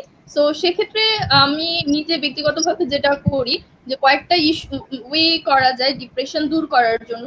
যেমন আমি অনেক বেশি খুব বেশি ডিপ্রেস লাগতেছে, খুব মন খারাপ, কারোর সাথে আমি আমার প্রবলেম শেয়ার করতে পারতেছি না, সো তখন আমি কি করি যে কাগজে খাতা কলমে আমি আমার সমস্ত প্রবলেম, যত রাগ দুঃখ অভিমান যা কিছু আছে সবকিছু লিখে ফেলি, একেবারে লিখতে থাকি যতক্ষণ যা ইচ্ছা সবকিছু লিখে ফেলি। তো লেখার পর আমার কাছে খুব বেশি রিলিফ লাগে যে হ্যাঁ আমার মনে হচ্ছে যে হ্যাঁ আমি এখন শান্তি ফিল করতেছি, এরকম সামথিং লাইক দ্যাট। তো দেন তারপর এর কিছুক্ষণ পরে এই বিষয়গুলো যখন আমি আবার রিভাইজ করি যে আমি এটা এটা লিখছিলাম, তখন আমি ফিল করতে পারি যে হ্যাঁ আমার এখানে এখানে গ্যাপ ছিল। এন্ড একটা সবচেয়ে সত্যি একটা বিষয় কি, যে যখন কেউ ডিপ্রেস থাকে ও সেই সার্টেন টাইমটাতে তার মনে হয় যে সে এটা থেকে কখনো রিলিফ পাবে না, বা এই মুহূর্তটা তার জন্য খুব খারাপ যেতেছে, এর থেকে ভালো বা বেটার মোমেন্ট তার লাইফে আসবে না। বাট একটা বিষয় কি যে আসলে মানুষ আস্তে আস্তে না সবকিছু রিকভার করতে পারে। সাপোজ এখন আপনার খুব সার্টেন খারাপ টাইম যাচ্ছে, কয়েকদিন পর দেখবেন যে আপনার আর এই বিষয়টাকে আর খারাপ মনে হবে না, তখন মনে হবে এটা একটা লেইম ইস্যু ছিল, কেন এটার জন্য আমি মন খারাপ করছি বা ডিপ্রেস হয়েছি। সো আরেকটা করা যেতে পারে যে যখন খুব বেশি ডিপ্রেস লাগে আমি খুব বেশি প্রোডাক্টিভ ওয়ার্কে নিজেকে ব্যস্ত রাখি, খুব বেশি সোশ্যাল ওয়ার্কিং করি। সো এটাতে যদি আপনি যদি অ্যাক্টিভ থাকেন আপনার মধ্যে ডিপ্রেশন আসবে না। অ্যাজ লাইক এস এখানে স্কুলের যেমন রিদওয়ান ভাই যেটা বলতেছিল যে এসএসসি বা জিএসসি স্টুডেন্ট, সে জিপিএ 5 না পেলে তার কাছে মনে হচ্ছে যে সে তার জীবন বৃথা। সো আমি যদি আরেকটা পারপাসে যদি এখানে চিন্তা করি যে যখন আমরা স্কুলে পড়ি বা কলেজে পড়ি, আমাদের বাবা মা আমাদের মধ্যে বা আমাদের সোসাইটি আমাদের মধ্যে এমন একটা জিনিস এন্টার করে দিচ্ছে যে আমাদের জিপিএ 5 পাইতে হবে। আমাদের জীবনে আমাদের পরিবার থেকে শেখানো হচ্ছে যে তুমি শুধু পড়াশোনা করো, তোমাকে ভালো রেজাল্ট করতে হবে। এখন সাপোজ একটা ছেলে মেয়ে সবাই কিন্তু ক্লাসে জিপিএ 5 পায় না, সবাই ক্লাসে ফার্স্ট হইতেছে না। এখন যে ছেলে মেয়েটা ক্লাসে জিপিএ 5 পাচ্ছে না, যে ফার্স্ট হচ্ছে না, তখন তার কাছে তার লাইফটা বৃথা মনে হওয়া ছাড়া কিন্তু কোনো অপশন নাই, কারণ সে ভালো কিছু করতেছে না, তার ফ্রেন্ডরা করতেছে। এখন একদম মিন টাইম সেই ছেলেটাকে যদি তার বাবা মা পড়াশোনার পাশাপাশি সে এক্সট্রা কারিকুলার অ্যাক্টিভিটিসে সে থাকতো, সে সোশ্যাল ওয়ার্কিং করতো, সে ডিবেট করতো বা আদার্স যে কারিকুলাম গুলোতে আছে সেগুলোতে অ্যাক্টিভ থাকতো, যদি সে তখন জিপিএ 5 না পেতো, তখন কিন্তু তার কাছে আরো আদার্স অনেকগুলো অপশন থাকতো যে হ্যাঁ আমি ভালো গান গাইতে পারি, হোয়াট এভার আমি জিপিএ 5 পাইনি, আমি গান করে ভালো কিছু করবো, হোয়াট এভার আমি জিপিএ 5 পাইনি, আমি খুব ভালো সোশ্যাল ওয়ার্কার, আমি ইভেন্ট ম্যানেজমেন্ট করতেছি, একটু থামাই আপু, একটু থামাই। সো সেক্ষেত্রে হলো আমরা মানে যদি এই সেক্টরটাতে করি যে আমরা খুব বেশি প্রোডাক্টিভ কাজ করি বা যখন ডিপ্রেস লাগবে খুব ভালো ভালো কাজ করি, তখন আসলে ডিপ্রেশন থেকে আসলে বের হওয়া যায়। বাট সবচেয়ে বেস্ট অপশন হলো যদি আমার কখনো সুইসাইডাল ফিল আসে বা এরকম কোনো চিন্তা ভাবনা আসে, আমাদের অবশ্যই স্পেশাল কারোর সাথে আসলে কারোর সাজেশন নেওয়া উচিত, কারণ তখন উনি কিন্তু আপনাকে খুব ভালো একটা সাজেশন দিতে পারবে বা আপনার তখন ওনার সাথে কথা বলার পর রিলিফও ফিল হবে এবং আপনি কিভাবে এই সমস্যাগুলো থেকে বের হয়ে আসতে পারবেন তার একটা টোটাল সাজেশন পেতে পারবেন। Thank you.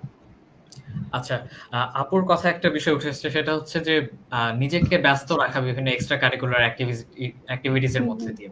নিশাত, তোমার কাছে যদি একটু জানতে চাই যে ফ্যামিলি থেকেও তো একটা অনেক সময় প্রেশার আসে যে তুমি লেখাপড়ায় না এসবের দিকে খুব ব্যস্ত, এই জিনিসগুলো নিয়ে কি বলতে চাও?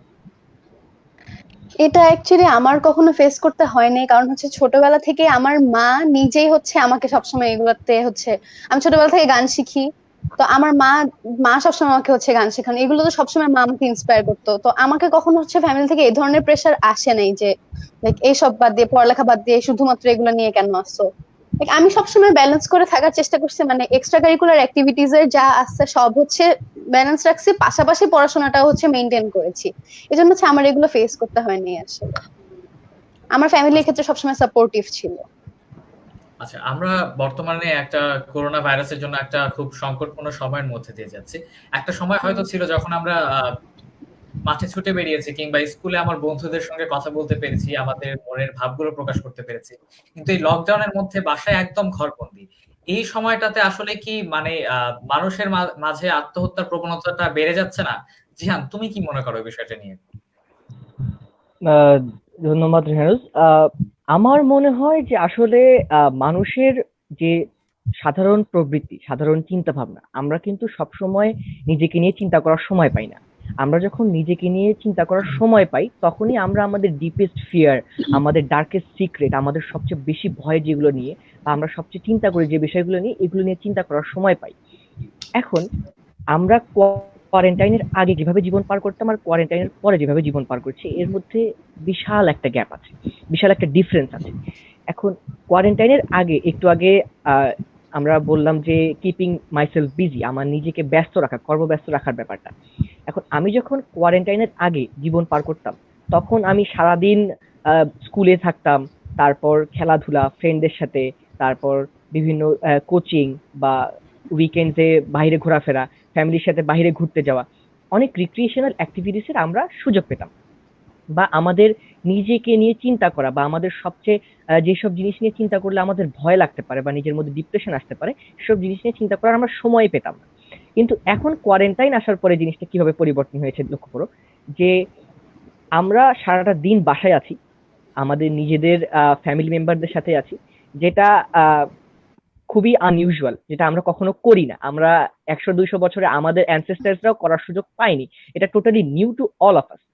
এখন আমরা যখন বাসায় সময় পার করছি, বাসায় সময় পার করার সময় সারাদিন বাসায় থাকার পরেও কিন্তু আমাদের রিক্রিয়েশনাল কিছুই নাই। খুব কম হইলে ফেসবুক, ইনস্টাগ্রাম, আর তার পাশাপাশি হচ্ছে মাঝে মধ্যে যদি অনলাইন কোনো একটা কম্পিটিশন বা কোনো একটা শো দেখলাম বা কোনো কিছুর জন্য ট্রাই করলাম, সেগুলো করে আমাদের কিছুটা সময় আমরা পার করে ফেলছি। কিন্তু এর পাশাপাশি আমাদের যে হিউজ একটা সময় ফাঁকা থাকছে, আমরা আসলে কেউই জানি না যে এই টাইমটা আমরা কি করব। কারণ এই টাইমটা তো কেউ কখনো পার করেনি, এটা নিয়ে কেউ এক্সপিরিয়েন্সও শেয়ার করতে পারবে না যে এইরকম টাইমে কি করা উচিত। তো আসলে এই এক্সট্রা টাইমটা যে আছে, এই এক্সট্রা টাইমটাতে আমরা একটা বিষণ্ণ সময় পার করি, উদাসীন একটা সময় পার করি।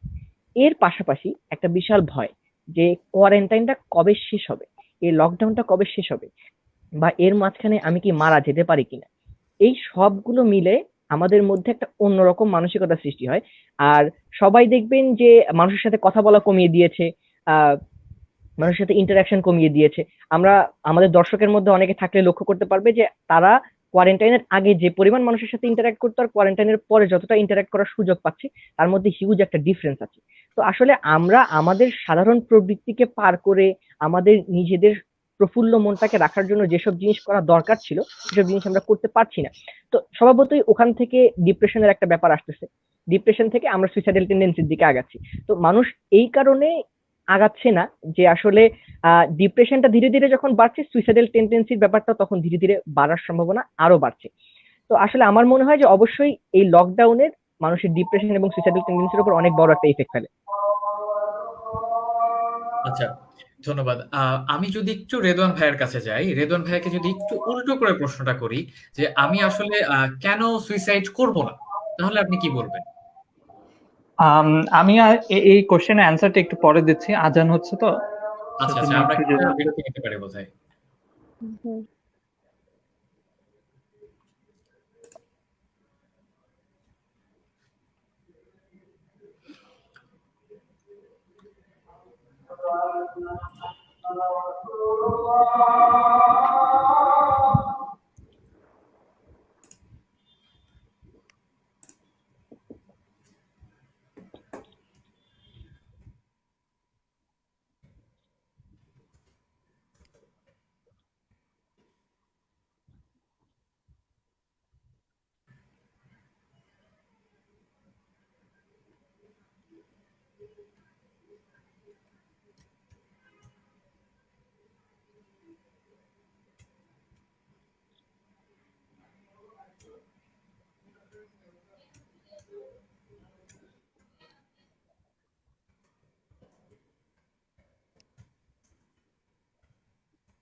আমরা বোধহয় শুরু করতে পারি। হ্যাঁ হ্যাঁ, চমৎকার একটা কোশ্চেন। আমি কেন সুইসাইড করব না? সো এটা কয়েকটা রিজন আছে, কয়েকটা না, পার্টিকুলারলি অনেকগুলি রিজনই বলা যায়। কারণ প্রথমত অনেকে অনেক কিছু বলবে, জীবন অনেক দামি, হ্যাঁ জীবনে আরো অনেক কাজ হবে, অনেকটা সময় পড়ে আছে, আরে বেটা এটা তো কোনো প্রবলেমই না, এটার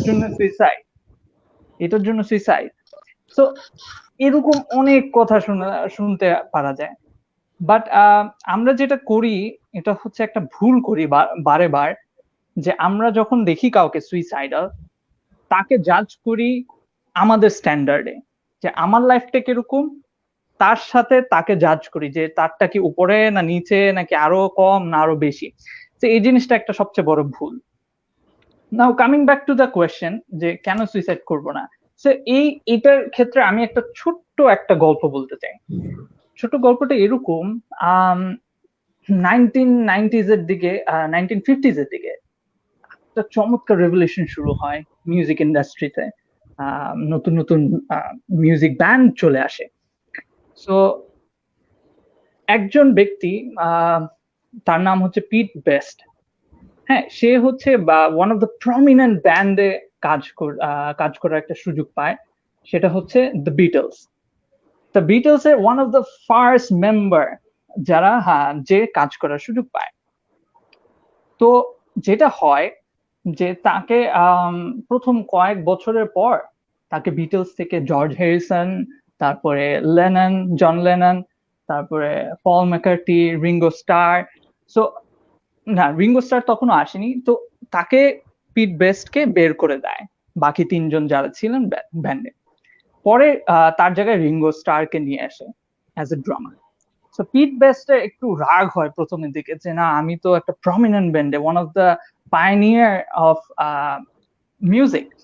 মিউজিক ব্যান্ড, তো ওদের এখান থেকে আমাকে বের করে দিল।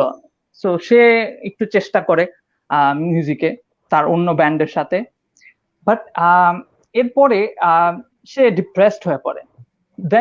দেন হি মেট হিজ ওয়াইফ এবং তার সাথে একটা সুন্দর জীবন কাটায়। এবং 1980s বা 90s এর দিকে তাকে যখন একটা ইন্টারভিউতে ডাকা হয়, তাকে বলা হয় যে পিট বেস্ট, তোমাকে তো এইভাবে বিটলস থেকে বের করে দিল, তোমার কি কখনো ওদের সাথে দেখা হয়নি বা রাগ হয়নি ওদের প্রতি? বলছে প্রথম 5-6 বছর একটু রাগ হয়েছিল, বাট এরপরে না ওই কারণটাতে, ওই যে ওরা বের করে দেয়, ওরা যদি বের না করে দিত আমি ডিপ্রেসড হতাম না। আমি ডিপ্রেসড না হলে I would have never met my wife.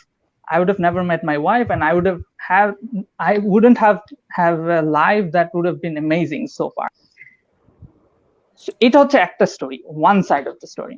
Another story, 1980s এর থেকে, one of the prominent band again in metal, এটা হচ্ছে মেটালিকা। আমরা সবাই চিনি মেটালিকাকে, খুব কম মানুষ আছে দুনিয়াতে যারা মেটালিকাকে চিনে না, কারণ one of the leading albums sell করছে around the world. To be honest, ওরা হচ্ছে প্রথম probably. সো তাদের একটা মিউজিশিয়ান থাকে, গিটারিস্ট, ডেভ মাস্টেইন। সো ডেভ মাস্টেইনকে ওরা ওই সিমিলার সিচুয়েশনে ওকে মেটালিকা থেকে বের করে দেয়।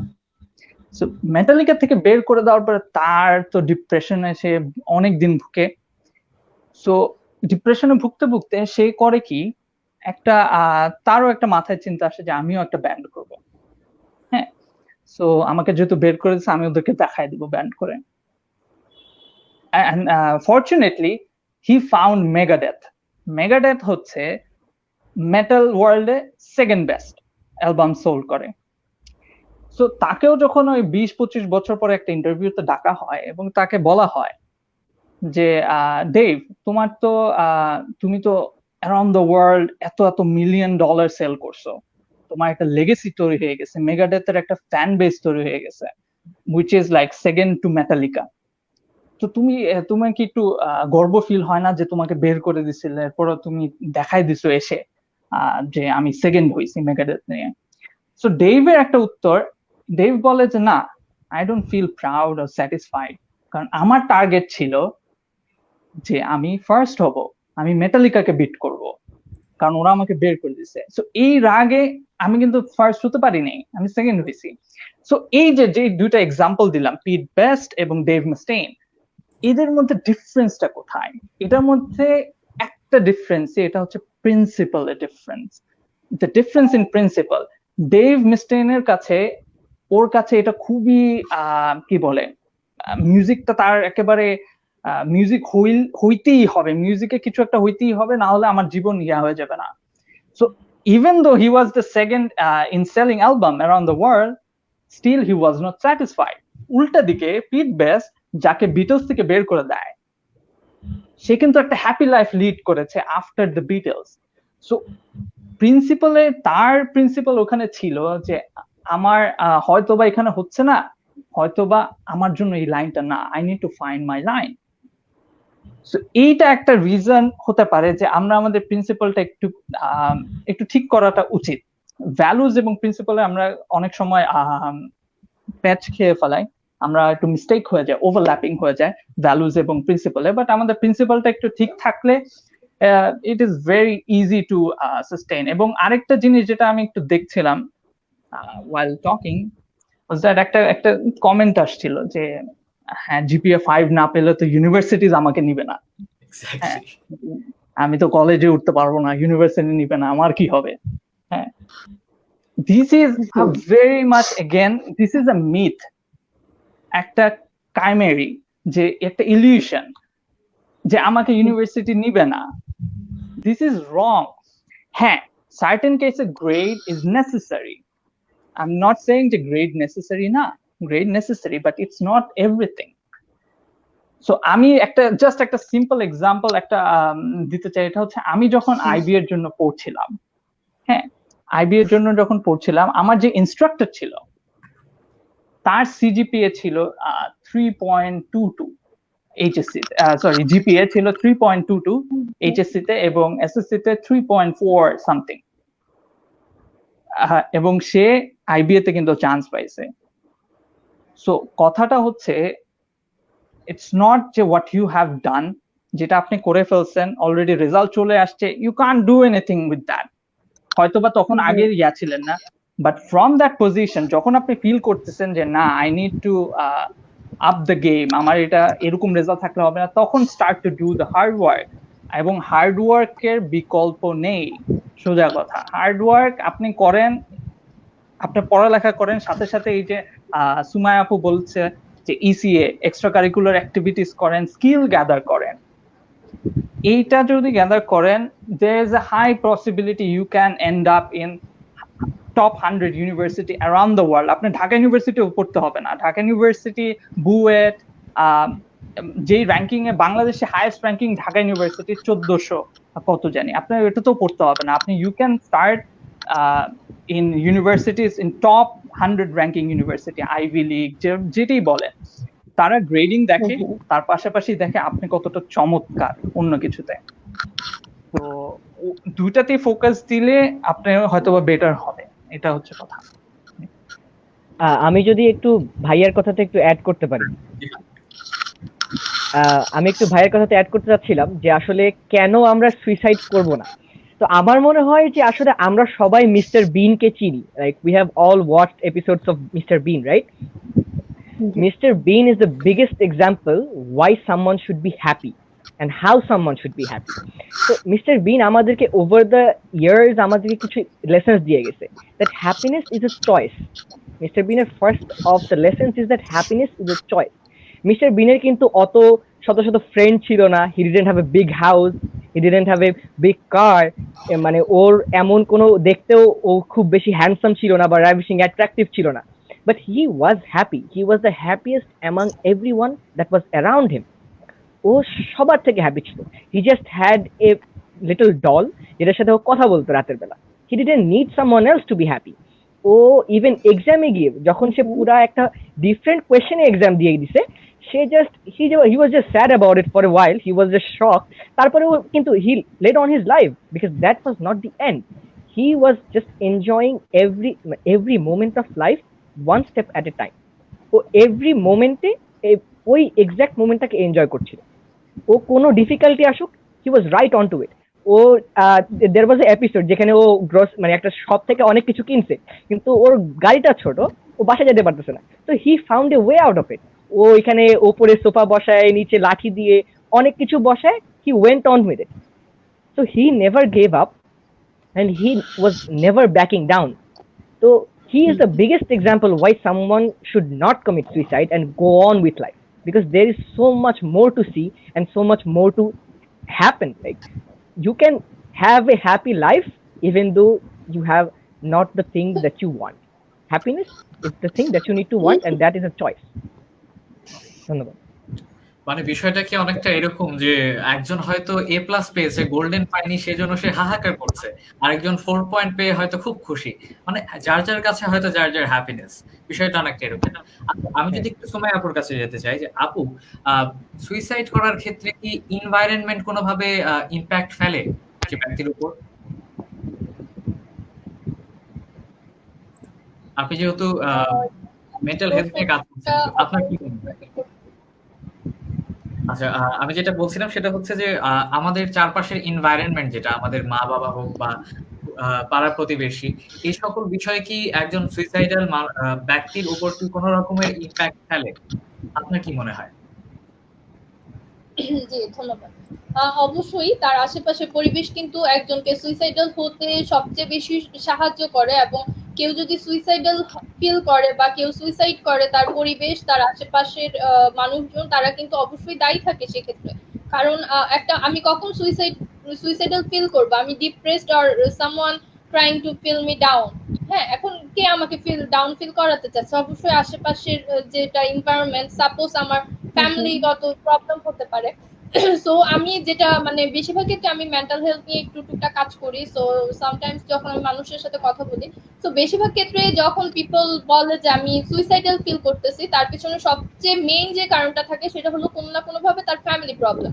তো আমি বেশিরভাগ ক্ষেত্রেই মানে মানুষদের কাছ থেকে শুনেছি যে সবাই সবসময় যে জিনিসটাকে বেশি ফোকাস করে যে যখন মানুষ কথা বলতে আসে তখন বলে যে আপু আসলে সব ধরনের প্রবলেম আসলে ফেস করা যায়, সব ধরনের প্রবলেম সলভ করা যায়, সব ধরনের প্রবলেম গুলো নেওয়া যায়, বাট যখন প্রবলেমটা আমার ফ্যামিলিতে থাকে, যখন প্রবলেমটা আমার ফ্যামিলির ইস্যু হয়, তখন এটা বিষয়টা নিয়ে যখন আমি কথা বলতে পারি না, বিকজ ফ্যামিলি আসলে আমাদের এমন একটা উইক পয়েন্ট যেটা নিয়ে আমরা আসলে ইজিলি খুব বেশি কথা বলতে পারি না।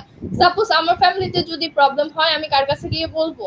আমার রিলেটিভদের কাছেও বলতে পারি না, বিকজ ইটস এ মানে কন্ট্রাক্টরি ইস্যু। সো সেক্ষেত্রে হলো যে ফ্যামিলি প্রবলেম থেকে সবচেয়ে বেশি হলো মানুষ সুইসাইডাল ফিল করে যদি ফ্যামিলির এনভায়রনমেন্ট ওরকম ফ্রেন্ডলি না হয়, বা কোনো কারণে ফ্যামিলির সাথে যে তার মানে ব্যক্তির কোনো ধরনের দূরত্ব চলে আসলে, বা কোনো কারণে তার ফ্যামিলি একটা সার্টেন এজে এসে তাকে বুঝতে পারতেছে না, যেটা অবশ্যই আমাদের বেশিরভাগ ফ্যামিলিতে, বাংলাদেশের বেশিরভাগ ফ্যামিলি ফেস করে।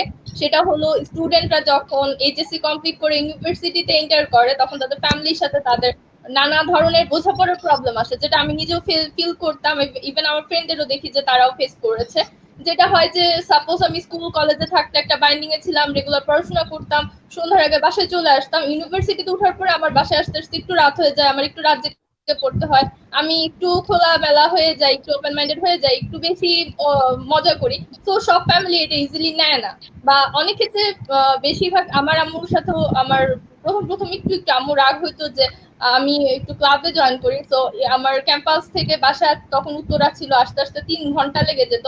তো বাসায় আসতে আসতে রাত 8টা 9টা বেজে যেত। তো ফার্স্ট যখন আমি ক্লাবের মিটিং শেষ করে বাসায় ঢুকছিলাম, প্রথম যেদিন সেদিন 8:30 ছিল, 8:30 বাজে। তো সেদিন আম্মু আমার সাথে কথা বলে নাই, জাস্ট নট সেদিন, পরবর্তী 1 মাস আমার সাথে সে কথা বলে নাই, জাস্ট ওই রাগটা করেছে কেন তুমি এত রাতে আসছো। তো এরপর কি হয়েছে যে যখন আমি আম্মুকে ফিল করাইতে পারছি যে আমি খুব বেশি ভালো কাজ করতেছি, অনেক অনেক ভালো কাজ করতেছি, বা মানুষ আমাকে চিনতেছে, আমি অনেক করতেছি, আমার স্কিল ডেভেলপমেন্ট হচ্ছে, দেন এমনও হয়েছে যে আমার ক্যাম্পাসে আমার ইভেন্টের কাজ বা আমার প্রোগ্রামের কাজ শেষ করে বাসায় আসতে যে রাত 11:30 বেজে গেছে, দেন আম্মু সবকিছু ম্যানেজ করে রাখছে যেন আমাকে কেউ কোনো বকা টকা না দিতে পারে। সো বিষয়টা হলো এরকম আর কি। সো এনভায়রনমেন্ট আসলে অনেক ক্ষেত্রে ম্যাটার করে। সাপোজ অনেক সময় আমাদের ফ্রেন্ড, আমি যেটা আগেও বলছি, যে আমাদের বুলিট করে আর আমাদেরকে ডাউন ফিল করার ট্রাই করে, সবসময় চেষ্টা করে যে আমি যেন ডাউন হই, বা অনেক সময় টিচাররা খুব বেশি বুলিং করে, যেটা আমার ফ্যাকাল্টি আমার সাথে করতো, ওই ফ্যাকাল্টি এখনো করে, সে জানি না কেন আমাকে দেখতে পারে না, অলওয়েজ ট্রাই করে যে ক্লাসে, যেটা হলো ইউনিভার্সিটির জন্য আসলে সবচেয়ে বেশি মানে আমাদের ইগোটা আসলে ইউনিভার্সিটিতে উঠলেই ক্রিয়েট হয়, আমার যেটা মনে হয় যে ইউনিভার্সিটিতে উঠলে আসলে আমাদের মধ্যে অনেক ইগোয়েস্টিক ভাবটা চলে আসে। তো আমার ফ্যাকাল্টি যেটা করে যে ক্লাসে এসে আমাকে সবার সামনে দাঁড়া করে উল্টা পাল্টা প্রশ্ন করে, মানে চেষ্টা করে যে যেন আমাকে ডাউন ফিল করানোতে ক্লাসের সবার সামনে। সো সেটা সে যখন থেকে শুরু করছে তখন থেকে আসলে আমার ফ্রেন্ডদের সাথে আমার প্রবলেম হওয়া শুরু হয়েছে, ইভেন সেটা এখনো করে, আমি জানি না কেন করে, হোয়াট এভার। তো এটাও কিন্তু অনেক বড় একটা ম্যাটার যে কতটা ডাউন ফিল হয় তখন এই প্রবলেম গুলো ফেস করার জন্য। বা আরো অনেক টাইপের এনভায়রনমেন্টাল প্রবলেম থাকে, তার আশেপাশে সোসাইটি কিছু ট্যাবু থাকতে পারে, যেমন এক একটা এরিয়াতে বিভিন্ন সোসাইটি ট্যাবু থাকতে পারে। তো সেগুলোও কিন্তু তাকে সুইসাইডাল অ্যাটেম্প্ট নেওয়ার জন্য তাকে ইনফ্লুয়েন্স করতে পারে। সো অবশ্যই এর জন্য আমি বলবো যে আমাদের আসলে পিপলকে কখনো জাজ করা উচিত না, বা মানুষকে কোনো কথা বলার আগে আগে ফিল করা উচিত যে সে এই জিনিসটা নিতে পারবে নাকি। বা আমরা অনেক সময় অনেক কিছু ফান করে ফেলি, বাট বিষয়টা আসলে ফান হিসেবে সবাই সবকিছু নিতে পারে না, বা সবার ব্রেইন আসলে সবকিছু ইজিলি নিতে পারে না। আমি যতটুকু নিতে পারি, আমার ফ্রেন্ড ওই ফানটা ওভাবে নিবে, এটা কিন্তু বিষয় না। সো সেক্ষেত্রে আসলে আমাদের সবসময় এই বিষয়গুলো খেয়াল রাখা উচিত, এবং আমাদের সবসময় আসলে এনভায়রনমেন্টটাকে না আসলে ফ্রেন্ডলি রাখা উচিত, বা আমার সেটা আমার ফ্রেন্ডই হোক বা আমার ফ্যামিলি হোক, আমার ফ্যামিলি কোনো মেম্বারের প্রবলেম হলে ওপেন ডিসকাশন করা উচিত। বা আমি যদি দেখি আমার ক্লাসে কোনো একটা ফ্রেন্ড হঠাৎ করে চুপচাপ বসে আছে, কারোর সাথে কথা বলতেছে না, বা কোনো কারণে সে ডিপ্রেস, বা এখন আসলে সোশ্যাল মিডিয়া থেকে মানে আসলে বোঝা যায় যে কেউ যখন ডিপ্রেস থাকে খুব বেশি সোশ্যাল মিডিয়াতে পোস্ট করতে থাকে, 1 ঘন্টা পর পরই সে পোস্ট দিতেছে, সে অনেক বেশি মাইন্ডে দিতেছে, বা কোনো কারণে আমি ফিল করতেছি আমার ফ্রেন্ড অনেক অদ্ভুত অদ্ভুত স্ট্যাটাস দিতেছে যে সে কোনো একটা প্রবলেম আছে, তখন আমার উচিত আসলে আমার আধা ঘন্টা বা 1 ঘন্টা সময় তাকে একটু আমি যেন দেই, সে যেন একটু বেটার ফিল করে, যেন সে সুইসাইড না করে, অ্যাজ লাইক আমাদের আসলে সবসময় উচিত যে যদি আমি বুঝতে পারি যে আমার আশেপাশে কেউ একটু প্রবলেম আছে তাকে হেল্প করা, যেন আমি পরবর্তীতে একজন সুইসাইডাল পেশেন্টকে সুইসাইড করা থেকে আর কি বিরত রাখতে পারি। সো আশা করি যে তাহলে আস্তে আস্তে এই প্রবলেমটা আসলে সলিউশন হবে। বা আমরা যদি আশেপাশে কোথাও দেখি যে কাউকে এরকম বুলিং করা হচ্ছে বা কাউকে র্যাক করা হচ্ছে বা কাউকে আসলে অপমান করা হচ্ছে, তখন সেই ক্ষেত্রগুলোতে তাকে আমাদের আসলে উল্টো সাপোর্ট করা উচিত, যেন সে আসলে একটু রিলিফ ফিল করে বা সে একটু সেফ ফিল করে, সে যেন এত বড় ধরনের ডিসিশন না নিতে পারে। ধন্যবাদ। আচ্ছা, আপু যেহেতু সোশ্যাল মিডিয়ার কথাটা বললো, আমি জাস্ট এখানে একটা কথা বলতে চাই। হ্যাঁ হ্যাঁ, হ্যাঁ, বলো। যে আমরা সবসময় বলি যে আমাদের জাতি এডুকেটেড হবার আগে ডিজিটাল হয়ে গেছে। হ্যাঁ, তো এইটার কারণে আমরা আসলে সোশ্যাল মিডিয়া কারা ইউজ করছে এইটা আসলে খুব একটা ওয়াইড রেঞ্জে চলে গেছে। এখন আমরা টিনেজাররা সোশ্যাল মিডিয়াকে আমাদের একটা রেফিউজ হিসেবে ইউজ করি। আমরা কোনো কিছু এক্সপ্রেস করতে না পারলে, কখনো মানে কোনো কিছু কোথাও কোনো এক্সপ্রেস করতে পারছি না, তখন আমি সোশ্যাল মিডিয়াতে গিয়ে এক্সপ্রেস করলাম। কিন্তু ওইখানে যারা আমাকে ওখানে মতামত দিচ্ছে তারা কতটা সেই ব্যাপারে জানে বা তারা কতটা আমাকে চেনে এই ব্যাপারে মতামত প্রকাশ করার জন্য। তো আসলে আমরা যারা টিনেজাররা সোশ্যাল মিডিয়াতে বিভিন্ন বিষয়ে নিজের মতামত শেয়ার করি বা নিজের পার্সোনাল কোনো ফিলিং শেয়ার করি, তখন অবশ্যই মাথায় রাখতে হবে যে আমার ফ্রেন্ড লিস্টে বা আমার আশেপাশে যারা আছে তারা এটাতে রিয়াকশনটা দিলে এটা কি আমার জন্য ডেট্রিমেন্টাল হবে নাকি আমার জন্য পজিটিভ হবে। তো আমার মানে আমার ইউথ সবার জন্য একটা মেসেজ থাকবে যে আমরা যদি সোশ্যাল মিডিয়াতে নিজের পার্সোনাল কোনো বিষয় বা ডিপ্রেশন রিলেটেড কোনো কিছু শেয়ার করি, অবশ্যই মাথায় রাখবো যে আমার সোশ্যাল মিডিয়াতে যারা ফ্রেন্ড আছে বা যারা আমার সাথে কানেক্টেড আছে তারা আমাকে কতটা সাপোর্ট দিতে পারবে কিনা। ধন্যবাদ। আমি একটু অ্যাড করতে চাচ্ছিলাম জিহানের সাথে আবার একটু। হ্যাঁ আপু, থ্যাংক ইউ। আমি একটু অ্যাড করতে চাচ্ছিলাম। হ্যাঁ আপু প্লিজ। ওকে, আসলে আমি আরেকটা ইম্পর্টেন্ট পয়েন্ট মিস করে গেছি, যেটা হলো যে সোশ্যাল মিডিয়ার এনভায়রনমেন্টও কিন্তু আমাদেরকে সুইসাইডাল হওয়ার পেছনে অনেক বড় একটা ভূমিকা পালন করে। অ্যাজ লাইক আমরা কিন্তু এখন অনেক বেশি সোশ্যাল মিডিয়া অ্যাডিক্টেড হয়ে যাচ্ছি। আমাদের লাইফটা আসলে এখন সোশ্যাল মিডিয়াতে নির্ভর করে। অ্যাজ লাইক সাপোজ আমি খুব বেশি ডিপ্রেস, বাট আমাকে সোশ্যাল মিডিয়াতে দেখাতে হবে আমি অনেক হ্যাপি। বা আমাদের এখন টোটাল আমাদের যে জেনারেশন, আমাদের শো অফ ফ্রেন্ডলি জেনারেশন হয়ে গেছে। সাপোজ আমরা ফ্রেন্ডের সাথে পিক করতে গেছি, আমাকে সেলফি তুলে পোস্ট করতে দিতে হবে। আমি স্টুডেন্টে গেছি, আমাকে ফেসবুকে পোস্ট করতে হবে। আমি আজকে একটা ইভেন্টে গেছি, আমাকে ফেসবুকে ছবি দিতে হবে মাসবে। সো আমরা এরকম শো অফ করার জন্য আমাদের অনেক ক্ষেত্রে দেখা যায় যে সাপোজ আমার একটা ফ্রেন্ড সে বাফেতে গিয়ে খাবার খাচ্ছে, সেটা দেখে আমি ডিপ্রেসড হয়ে গেলাম যে আরে ও খাইতেছে, আমি কতদিন হয়ে গেছে খাই না। হ্যাঁ, তারপরে আমার একটা ফ্রেন্ড খুব বেশি প্রোডাক্টিভ কাজ করছে, যেটা আসলে রিসেন্ট হলো যে কোভিড-19 এর জন্য যে মেইন যে আমাদের ডিপ্রেশনটা মানে মানুষের হচ্ছে, সেটার কিন্তু নাম্বার পয়েন্টই হলো সোশ্যাল মিডিয়া। কারণ সোশ্যাল মিডিয়াতে এখন অনেকেই খুব বেশি প্রোডাক্টিভ কাজ করছে, যার ফলে আমরা অনেক বেশি ডিপ্রেসড হয়ে যেতেছে যে হ্যাঁ আমার এই ফ্রেন্ড তো অনেক কিছু করে ফেলতেছে, আমি কিছু করতে পারলাম না। তো এটা একটা ডিপ্রেশনের রিজন হতে পারে। বা আমার ওই ফ্রেন্ড রিলেশনশিপ খুব অনেক সুন্দর সুন্দর ছবি আপলোড করতেছে, আমি রিলেশনশিপে নাই, বা আমার বয়ফ্রেন্ড আমাকে এইভাবে ট্রিট করে না, ওর বয়ফ্রেন্ড যেভাবে ট্রিট করে, so I feel like depress. হ্যাঁ, ওর এটা আছে আমার এটা নেই। সো সোশ্যাল মিডিয়া কিন্তু অনেক বড় একটা প্ল্যাটফর্ম। এন্ড সুইসাইডাল ক্ষেত্রেও সোশ্যাল মিডিয়া থেকে কিন্তু মানুষ বেছে নেয়। কারণ কি, ওই যে আমরা আমাদের কথা বলে স্পেস পাই না, আমরা কারোর সাথে কথা বলার মতো সুযোগ পাই না। আমার মনে দুঃখ, অভিমান, রাগ, ক্ষোভ যা আছে, যখন যা ইচ্ছা হয় আমরা সোশ্যাল মিডিয়াতে পোস্ট করে দিই। যখন বুঝতে পারি যে হ্যাঁ আমার পোস্টটা আসলে দেওয়া ঠিক হয় না, আমি রিমুভ করে দিই অথবা অনলিমি করে দিই। ইভেন এখন অনেক ক্ষেত্রে দেখা যায় যে আমরা সুইসাইড নোটটাও আমরা সোশ্যাল মিডিয়াতে ছেড়ে দিয়ে তারপর আমরা সুইসাইড করে ফেলি, যে কারণ আমি কাউকে বলতে পারতেছিলাম না আমার কি কষ্ট ছিল, আমি চলে যাওয়ার পর যেন কেউ আমাকে জাজ না করে। তো সোশ্যাল মিডিয়া কিন্তু আমাদের জীবনে অনেক বড় একটা ইফেক্ট রাখতেছে। তো সেক্ষেত্রে আমি যেটা আমার নিজের ক্ষেত্রে করি যে আমি খুব বেশি এই কোভিড এর টাইমটাতে আমি অনলাইন কোর্স করতেছি। তো আমি আসলে ইন্সপায়ার করার জন্য মানুষকে আমি যা যা কোর্স করতেছি, আমি যা সার্টিফিকেট পাচ্ছি বা যা যা পাচ্ছি সবকিছু সোশ্যাল মিডিয়াতে পোস্ট করতেছি। তো এটার জন্য আমি জানি আমার অনেক ফ্রেন্ড ডিপ্রেস হয়ে যেতেছে। সো আমি আবার মানুষকে বলতেছি যে কেউ যদি ডিপ্রেস ফিল করো আমাকে নক করো। সো দেন আমি আবার ওদেরকেও সাজেস্ট করতেছি যে তুমি এভাবে এটা করতে পারো, এটার জন্য ডিপ্রেসড হও না, বা তুমি এইভাবে এই প্রোডাক্টিভ কাজটা করতে পারো। সো এইভাবে আমি তাদেরকে আসলে সলিউশন দেওয়ার চেষ্টা করতেছি। So social media is a big issue of suicide. And এইটা হলো সবচেয়ে বড় একটা এনভায়রনমেন্ট আমার কাছে, যেটা মনে হয় যে ফ্যামিলি, ফ্রেন্ডস বা আদার সোসাইটি সবকিছু থেকে সবচেয়ে বড় একটা ইস্যু হলো সোশ্যাল মিডিয়া। Thank you. আচ্ছা, আমি যদি একটু আব্দুর রহমানের কাছে জানতে চাই যে আব্দুর রহমান সুইসাইড বা আত্মহত্যার আসলে ধর্মীয় বা আইনিগত দিক সম্পর্কে তুমি আসলে কি বোঝো বা কি বলতে চাও? ওকে। আমি এই প্রশ্নটা আসার আগে আপুর একটা কথা অ্যাড করবো, যে আপু বলছিল যে আমরা যখন এক্সট্রা কারিকুলাম অ্যাক্টিভিটিস মাঝে মাঝে করি আমাদের ফ্যামিলি অ্যাকসেপ্ট করে না। এটার প্রথমত বিষয় হচ্ছে যে আমাদের ফ্যামিলি কিন্তু নিশ্চিত না আমি ওই ক্যারিয়ারটাতে কেমনে করে যাব। যেমন আমাদের অনেক কিন্তু স্বপ্ন থাকে যে আমি এই হব, আমি ওই হব। কারণ স্বপ্নগুলি যখন আমি করতে যাই তখন ফ্যামিলি থেকে একটা বাধা আসে যে সে করতে পারবে, এখন তার এটা করা লাগবে না। এটার প্রথমত কারণ হচ্ছে যে আমরা কিন্তু আমি কেন করতে চাই একটা বিষয়, কারণ আমি বলি না কখনো যে আমি কেন করব, এন্ড ফ্যামিলিও বুঝতে চায় না, যে ফ্যামিলি মনে করে যে তারা এতদিন যে এক্সপিরিয়েন্স থেকে আসছে, ফ্যামিলি কিন্তু ওইখান থেকে আমাদের নির্দেশটা দেয় যে আমি জীবনে এই বাধা আসছে আমার জীবনে, তোমরাও এইভাবে করে যাও, তাহলে এই বাধাগুলি আসবে না। কিন্তু আমি যে নতুন একটা পথ বেছে নিচ্ছি, যে আমি ওই পেশনটা গ্রহণ করব, ওইটা কিন্তু আমার ফ্যামিলি জানে না। সেক্ষেত্রে আমাদের সবারই দরকার কিন্তু ওই বিষয়টা বোঝানো যে আমি কি করব, and আমার ফিউচার ফ্যামিলি থেকে অনেক বাধা আসে। আর ধর্মীয় বা আইনগত দিকের কথা যদি বলা হয়, বাংলাদেশে কিন্তু একটা আইন আছে যে আত্মহত্যার চেষ্টা করলে তাকে জেল, এরকম একটা আইন তৈরি হয়েছে। তবে কিন্তু এখানে বলা হবে যে আত্মহত্যা বিষয়টা হচ্ছে কি কাউন্সিলিং এর বিষয়। এখানে আপনি যতই জেল দেন, যতই সাজা দেন, মানুষ কিন্তু এখানে সলভ হবে না, এখানে সলিউশন হবে না। আর ধর্মীয় বিষয়টা হচ্ছে আল্লাহ আল্লাহ কোরআনে ইরশাদ করেছেন যে তোমরা আমার কখনোই নিরাশ হবে না। আমরা কিন্তু হতাশার কারণেই কিন্তু আত্মহত্যাটার দিকে চলে যায়, প্রবণতা বাড়ে।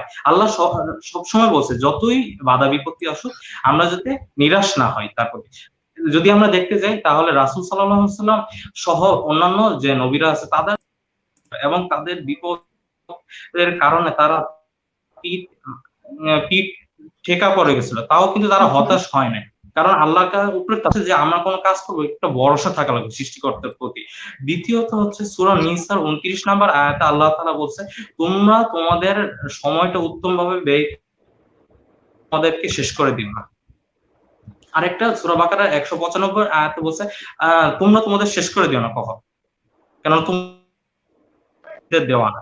এখন এই ক্ষেত্রে আমাদের ধরতে হবে যে জীবনটা আমরা চেয়ে আনি, যেটা আমাদের আনার বা শেষ করে দেওয়া, সেটা আমরা শেষ করে দিতে পারি না নিমেষে, খানিকটা সিদ্ধান্তে আমরা শেষ করে দিতে পারি না। কেননা সৃষ্টিকর্তা একটা উদ্দেশ্য নিয়ে আমাদের পাঠিয়েছেন পৃথিবীতে। আহ আমি তোমাদেরকে আহ আমি তোমাদেরকে আমাদের জন্য তৈরি করেছে। আর সেই সৃষ্টিকর্তা কিন্তু আমাদের বলেছে, আল্লাহ আমাদের বলে দিয়েছে আমরা যেন জান্নাতে যাই, তাছাড়া আমাদের আশপাশের মানুষদের নিয়ে যাতে জান্নাতে যায়। নিজে একা করলাম একটা কাজ আর ফার্স্ট খুঁজে নিতে হবে যে তুমি আত্মহত্যা করো।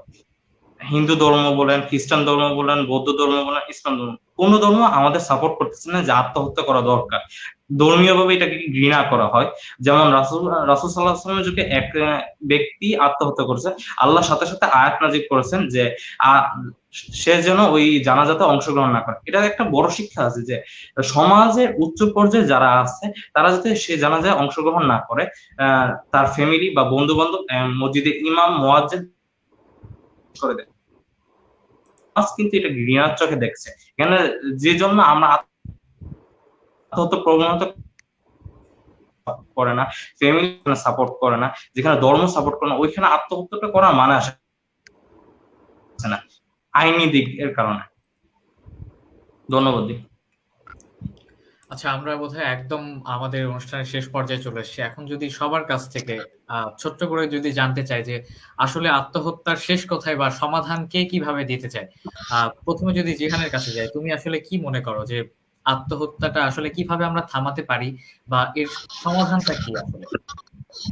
আহ, আসলে এটা অনেক ধন্যবাদ। আসলে এটা অনেক বড় একটা ইস্যু যেটাকে আসলে এক কথায় বা সিম্পল একটা সলিউশন দেওয়া পসিবল না। আমাদেরকে মাল্টিফ্যারিয়াস জিনিসপাতি চিন্তা করতে হবে। কিন্তু এখান থেকে আমরা বলতে পারি যে বিভিন্ন জায়গা থেকে মানুষের কাজ করে যেতে হবে যে কিভাবে মানুষকে মানে এই সুইসাইডাল টেন্ডেন্সি বা সুইসাইড ফ্রম কমিটিং সুইসাইড মানুষকে দূরে রাখতে হবে। তো আসলে ইয়ার্নিং এক্স ফাউন্ডেশন, আমি ইয়ার্নিং এক্স ফাউন্ডেশনের জেনারেল সেক্রেটারি। তো ইয়ার্নিং এক্স ফাউন্ডেশন এই জায়গায় কাজ করে যাচ্ছে। আমরা একটি সবসময় সার্ভিস রাখি যে 24/7 আওয়ার্স, 24/7 আমাদেরকে যে কেউ ফোন দিয়ে তার কথা বলতে পারে। তার যদি শুধু বলতে ইচ্ছা করে সে শুধু বলতে পারবে। সে যদি আমাদের সাথে কথা বলতে চায় বা আমাদের কাছে সাজেশন চায় আমরা সেটাও দিতে রাজি। আমরা তাকে প্রফেশনাল হেল্পও দিতে পারবো। অথবা সে যদি তার কোনো কষ্টের কথা বা দুঃখের কথা কাউকে বলতে পারছে না, সে আমাদেরকে মেইল করেও পাঠাতে পারে। আমার মনে হয় যদি আরো কিছু অর্গানাইজেশন বা আরো কিছু জায়গা থেকে যদি মানুষ এইরকম শোনার জায়গাটা বা বলার জায়গাটা যদি রেখে দিত, তাহলে আমার মনে হয় সোসাইটির উপর প্রেশারটা অনেক কমে যেত। আর মানুষের কাছে যেসব মানুষ এইসব প্রেশারটা ফেস করছে তাদের কাছে ব্যাপারটা আরো ইজি হয়ে আসতো। আর একটা ব্যাপার আছে যে আমরা বিওয়াইএলসি তে যারা কোর্স করেছে তারা জানে যে আসলে আমাদেরকে একটা পার্টে শিখাইছে হু অ্যাম আই। একদিন কোয়েশ্চেন করা হয় যে হু অ্যাম আই, আমাদেরকে লাইফের পারপাসটা শেখানো হয়, যেখানে আমরা আসলে একটা পারপাস নিয়ে লাইফে থাকি না বা একটা রোল নিয়ে থাকি না। আমাদেরকে কখনো জিজ্ঞেস করা হলে আমি স্টুডেন্ট, আরেকজনকে জিজ্ঞেস করা হলে সে বলে যে I am A brother. But আমরা কিন্তু লাইফে অ্যাট এ টাইম সাইমালটেনিয়াসলি অনেকগুলো রোল প্লে করি। তো আমরা যে কোনো একটাতে ফেইলিয়ার হইলে যে লাইফটাকে হারায় ফেলবো বা লাইফটাকে মানে শেষ করে ফেলবো, সেটা যেন টেন্ডেন্সিটা আমাদের মধ্যে না থাকে। আমরা যেন এই হুয়ামাইড মানে লার্নিংটা সবার মধ্যে স্প্রেড করতে পারি, তাহলে সবাই বুঝতে পারবে যে আসলে লাইফটা এখানে শেষ করে দেওয়ার নয়, আমি এই রোলটাতে ফেইলিয়ার হইলে I have a lot of other roles that I can shine in. তো আমার মনে হয় এই দুটো জায়গা থেকে আমরা কাজ করলে আমরা অনেক দূর এগিয়ে যাওয়ার চেষ্টা করতে পারি। ধন্যবাদ। নিশাদ, তোমার কি মনে হয়? আমি পার্সোনালি যেটা করি, আমার তো লাইফে পার্সোনাল কিছু ডিপ্রেশন থাকে, বিভিন্ন ইস্যুস যখন আমি ফেস করি, তখন হচ্ছে আমি যখন ডাউন ফিল করি, তখন আমি যে কাজটা করি আমার পার্সোনাল আমার মেন্টাল হেলথের কেয়ারের জন্য, আমি পার্সোনালি যেটা করি সেটা হচ্ছে যে কোনো একটা নোটপ্যাড নেই, মানে সামনে যেটাই পাই নোটপ্যাড, বা আমার এরকম অনেক আছে যে কোনো রাফ খাতা বা কোনো একটা খাতায় আমি জাস্ট সামনে নিয়ে লিখতে বসি। আমার মাথায় যা যা থটস আসতেছে, মানে যে কোনো চিন্তা ভাবনা আসতেছে, আমি জাস্ট ডিরেক্ট খাতার মধ্যে খাতায় লিখি। বা আমার যখন লিখতে মন চাচ্ছে না, অনেক টায়ার্ড লাগতেছে বিষয়গুলো নিয়ে, আমরা হচ্ছে টাইপিং এক্সপার্ট হয়ে গেছি সবাই। আর আমি হচ্ছে যেটা করি সবসময় নিজেকে নিজে চ্যাট বক্সে, মানে পার্সোনাল যে জাস্ট ইউতে হচ্ছে মেসেজ পাঠাই ইচ্ছা মতো, মানে মাথায় যা আসতেছে, যেটা থিঙ্কিং আসতেছে জাস্ট ডিরেক্ট আমি লিখতে থাকি।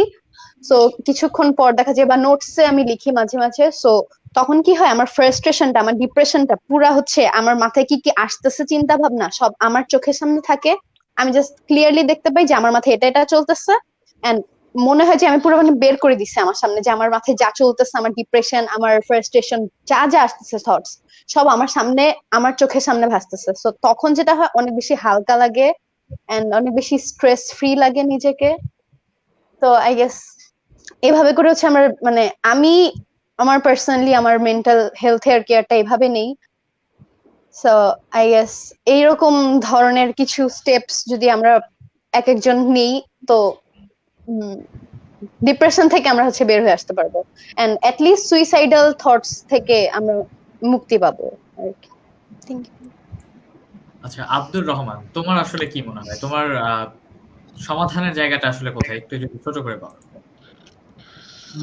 আমাদের একটা আছে, আমরা আত্মহত্যা প্রবণতা বাড়ে কারণ হচ্ছে এই বিষয়টা কথাটা কম হয়, অনেক কম হয়। আমাদের বয়সে, টিনেজ বয়সে 15 থেকে 29 বছর বয়সের আত্মহত্যার প্রবণতা হলো বিশ্বের মধ্যে গ্লোবালি দ্বিতীয় পর্যায়ে, দুর্ঘটনার চাইতেও। সেক্ষেত্রে আমাদের কথাবার্তা গুলি আত্মহত্যার প্রবণতা আসে, তখন সে কিন্তু জানে না আত্মহত্যার প্রবণতা বের হোক, সে জানে না যে খারাপ দিক আছে এন্ড আমার জীবনে লস গুলি কি আছে, এটা নিয়ে কিন্তু কথা মানসিক ডাক্তার আমরা আমাদের জীবনে, কারণ অনেক ডিপ্রেশন আমাদের সবসময় আসবে। জীবনটা একটা চাকার মতো, উপরে দুঃখ নিচে সুখ লেখা থাকবে, চাকা ঘুরতে থাকবে, জীবনের সুখ দুঃখ আসবে। এটা একটা বিষয় যে সুখ দুঃখ আসবে, আমরা হতাশ হব না, হতাশ হওয়া যাবে না, কারণ আমাদের অভিজ্ঞতাগুলি আসে আমাদের হতাশা থেকে বা আমাদের ব্যর্থতা থেকে। আর এই জন্য যদি আমরা তাড়াতাড়ি রিয়েক্ট করে ফেলে তাহলে দেখা যাচ্ছে কি আমাদের চিন্তা করার সময়টা থাকলো না। আমাদের আমি পার্সোনালি যে বিষয়টা করি, আমি আমার নিজের সাথে সবসময় কথা বলি বা আমি খুব বোর হলে আমি ফোন-টোন সব অফ করে বাসা থেকে বের হয়ে যাই। এমন একটা রাস্তায় যাই যেখানে গলি অনেক বেশি, রাস্তাতে হাঁটাহাঁটি করি এবং আমি হারিয়ে যাওয়ার চেষ্টা করি and আমি আমার বাসায় ফিরে আসার চেষ্টা করি। মানে একটু খেলার মতো যে আমি একটা কঠিন পর্যায়ে আছি and আমার টার্গেটটা হচ্ছে আমার বাসায় ফিরে আসা। এক্ষেত্রে আমার তখন ওই ডিপ্রেশন গুলি থাকে না, আস্তে আস্তে দূর হয়ে যায়। যে আমি একটা জিনিস অ্যাচিভ করতে পারতেছি, তাহলে জীবনে অন্যান্য জিনিসটা অ্যাচিভ করতে পারবো। প্রথমত আমাদের লাইফের পারপাসটা খুঁজে নেওয়া লাগবে। যদিও এটা আমরা না জানি তাহলে কিন্তু আমি বুঝবো না আমার জীবনের মূল্যটা কত। একজনের মূল্য কিন্তু এক রকমের, আরেকজনের জীবনের মূল্য অন্য রকমের। আমার জীবনের মূল্য আমার নিজেকে খুঁজে নিতে হবে। আমরা কিন্তু অনেককে সমবেদনা দিই যে তোমার এটা দেখো, তোমার নিচের মানুষকে দেখো, সে কতটুকু কষ্টে আছে, তোমার তো শুকরিয়া আদায় করা দরকার। হ্যাঁ, আমি এটা অবশ্যই মানে শুকরিয়া আদায় করা দরকার, তবে কিন্তু আমরা জানি না যে কিভাবে, কেননা আমাদের ফ্যামিলি বা আমাদের সমাজ কিন্তু হতাশা করি তখন বলে যে এটা দেখো, আমরা যখন সুখে থাকি তখন কিন্তু এই বিষয়গুলি, নিচের মানুষ কত কষ্ট, এই বিষয়গুলি তখন দেখানো দরকার। ফ্যামিলি আমাকে শিখাইছে যে লাইফে কি কি আসবে, কি কি যাবে, জীবনের উদ্দেশ্যটা করছে। আমি আমার ফ্যামিলি তার গল্পগুলি বলছে যে আমার আব্বু আম্মু কেন আমাকে বিষয়গুলি করাচ্ছে and আমি তারা আব্বু আম্মু, আমার আব্বু কষ্ট তো আমাদের, সেই কষ্টগুলি পার করে আসছে দেখে আমাদের সমস্যাটা হচ্ছে। আমাদের বলে যে তুই এটা কর, আমি বেশি জানি। আমাদের গার্জিয়ান বেশিরভাগ বলে তুই এটা কর, আমি বেশি জানি, আমি জানি তো। কিন্তু আমাদের বলে না কেন জানে, বিষয়টাগুলি নিয়ে আলোচনা করা, বন্ধু বান্ধব সার্কেলের সাথে একটা আলোচনা ক্রিয়েট করা দরকার, একটা পরিবেশ দরকার। কারণ বলা মানসিক স্বাস্থ্য নিয়ে আমরা কথা বলতে মনে করি শুধু সিনেমাতেই মাঝে মধ্যে আসে বা কোনো ডাক্তারে কোন ইন্টারভিউতে বলে যে এটা গুরুত্বপূর্ণ, তাছাড়া কেউ কথা বলে না এই বিষয়টা নিয়ে। আমাদের মধ্যে দরকার কথা বলাটা বৃদ্ধি করে এই বিষয়গুলি নিয়ে, আর তাছাড়া জীবনের উদ্দেশ্যগুলি খুঁজে বের করে। কারণ জীবনের মূল্য যখন থাকবে, আমার টার্গেট যখন থাকবে, তখন আস্তে আস্তে হয়তো বা সেটা পূরণ করার জন্য এই বিষয়গুলি মাথা থেকে চলে যাবে। এটাই, ধন্যবাদ। আচ্ছা, আমরা এবার একটু সিনিয়র প্যানেলের দিকে যাওয়ার চেষ্টা করব। প্রথমেই রেদওয়ান ভাইয়া, আপনার আসলে কি মনে হয় এর সমাধানটা কোন জায়গায়? আচ্ছা, সো আমি একটু একটা জিনিস ভুলে গেছি মেনশন করতে, যে রেজাল্টের ইস্যুটা এবং ইউনিভার্সিটি নিবে নাকি। টু বি অনেস্ট, আমাদের মাঝে এরকম আছে, এই যে এখানে যারা যারা প্যানেলে আছে তারা একটু থিঙ্ক করলেই পাবে, এরকম অনেকেই আছে যে আমাদের ক্লাসে দেখতাম যে ফার্স্ট হইতো, তো ও মা চমৎকার একটা ছেলে, চমৎকার একটা মেয়ে, যে সারাদিনই ফার্স্ট হয়, প্রত্যেক সেমিস্টারে প্রত্যেক টার্মে ফার্স্ট হয়। তারা অনেকেই গিয়ে ট্রেস ব্যাক করলে দেখবেন যে ভালো জায়গায় নাই কিন্তু। সো এইটা, the problem here lies that, যে আমি হয়তোবা ওই মোমেন্টে সে আমার থেকে হয়তোবা রেসে আগে ছিল, বা ওই মোমেন্টে সে হয়তোবা একটু আগে ছিল, তার মানে এটা না যে আমার লাইফ কিন্তু ভ্যালুলেস হয়ে গেছে। আফটার 5 ইয়ার্স আমি কিন্তু হয়তোবা একটা বেটার পজিশনে তার থেকে আছি। তো এরকম একটু ট্রেস ব্যাক করলে আপনারা দেখবেন এরকম অনেকেই পাবেন। এটা একটা ইস্যু। সো এই মেন্টাল হেলথ বা সুইসাইড ওভারকাম করাটা, it's very tough over decades. এটা হয়ে আসতেছে long before we were born. এই প্যানেলে যারা আছে তারা বর্ন করার আগের থেকেই এটা হয়ে আসতেছে, এন্ড এটা হইতে থাকবে। আই এম নট সেইং যে এটা স্টপ হয়ে যাবে বা there is no near future যেখানে এটা এন্ড আছে, বাট nonetheless আমরা এটা হয়তো বা স্টপ করতে পারবো না, বাট রেটটা কমাইতে পারবো। যেই স্ট্যাটিস্টিক্সটা দেখানো হচ্ছে ওয়ার্ল্ড হেলথ অর্গানাইজেশনে, যে বাংলাদেশ 2010 এর দিকে 130 হয়তো বা ছিল র্যাঙ্কিং। রাইট নাও ইন 2018-19 এর যে সার্ভেটা হয়েছে ওইখানে বাংলাদেশ 120 র্যাঙ্কিং হয়েছে ওয়ার্ল্ডে, which is also not something to be proud of। যে 196টা দেশ আছে বা 205টা দেশ আছে, এর মধ্যে 120, এটা তো অনেক পরে। This is not something we should be proud of. আমাদের কিন্তু রেট বাড়ছে, এই জন্যই আমরা র্যাঙ্কিংও বাড়ছে। তো এটা একটা জিনিস যেটা আমাদের সোসাইটিতে হচ্ছে, এবং এটা খুবই বাড়তেছে দিনে দিনে। তো একটা ইস্যু যেটা আমার ধরেন পার্সোনাল লেভেল থেকে যদি বলি, যে আমি যদি সুইসাইডাল হই, আমার মাথায় অনেক কিছু চলতেছে, আমার অনেক ডিপ্রেশন, অনেক প্রেশার, আমি কারোর সাথে শেয়ার করতে পারতেছি না। What is the core reason যে আমি কেন শেয়ার করতে পারতেছি না? দ্য কোর রিজন ইজ আমি অ্যানোনিমাস কাউকে বলতে পারতেছি না। আমি যাকে বলছি সে আমাকে ব্যাক বাইট করবে, বা সে ওই সুযোগ সন্ধানী, সে কোনো এক সুযোগে গিয়ে আমাকে একটা খুব বাজে একটা কাজ করে বসবে আমার সাথে। তো এই অ্যানোনিমাস না হওয়ার কারণে আমরা অনেক ভয় পাই যে এই যে সুইসাইডের কথাটা বলতে, এবং ওই জাজ করার একটা বিষয় আছে, জাজ করে ফেলায় মানুষ। এই দুইটা রিজনে কিন্তু আমরা খুব ভয় পাই যে বলতে। তো মাঝখানে মনে আছে কিনা আমি জানি না, একটা অ্যাপ খুবই ফেমাস হয়েছে এবং ভাইরাল হয়েছে, সাহারা নামের বা কিছু একটা।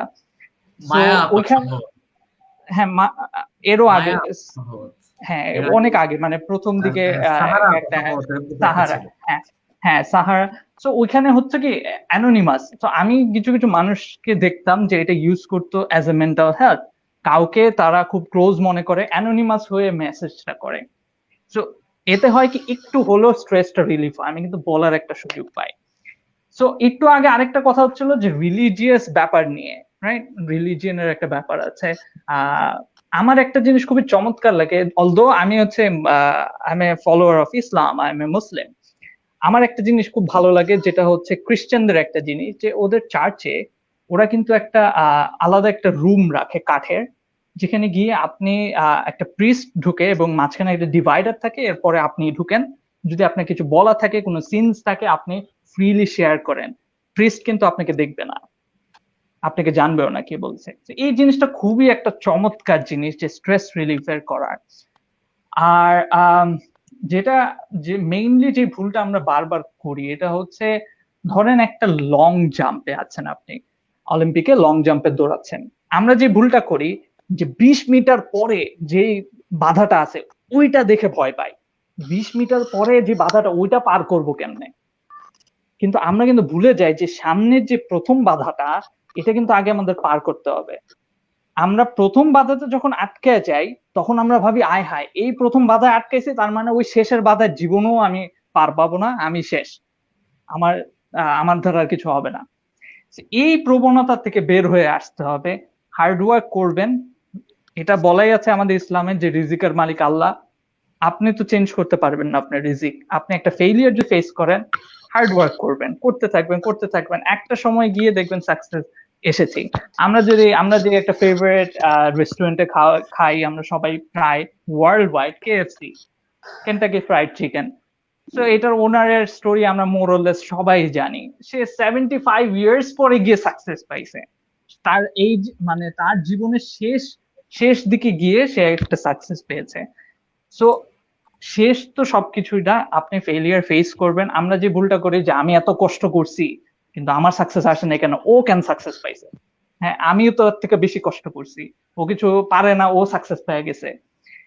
এই জিনিসটা ভাবাটা উচিত না। আমাদের পেসটা, আমাদের নিজের লাইফের ট্র্যাক নিজেকেই ঠিক করতে হবে, এবং ফেলিয়ারকে মানতে শিখতে হবে, যে ফেলিয়ার হবেই লাইফে, বাধা আসবে। প্রথম বাধাতে আটকায় গেলে তার মানে এটা না যে জীবন শেষ। এটাই হচ্ছে কথা। একদম শেষে আমরা যদি মিম আপুর কাছে একটু যাই, আপু আপনি কি বলতে চান একদম শেষ পর্যায়ে?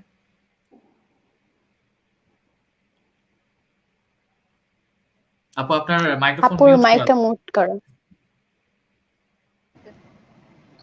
সুইসাইডের ক্ষেত্রে যদি বলতে চাই, যে একটা মানুষ আসলে আমরা যতই মোটিভেটেড করি তাকে, যখন মানুষের ব্যাড টাইমের মধ্যে দিয়ে যায় বা যখন সে সুইসাইডাল থাকে, সে ডিপ্রেস থাকে, তখন কিন্তু সেই মোমেন্টে তার মাথায় আসলে এত কিছু কাজ করে না।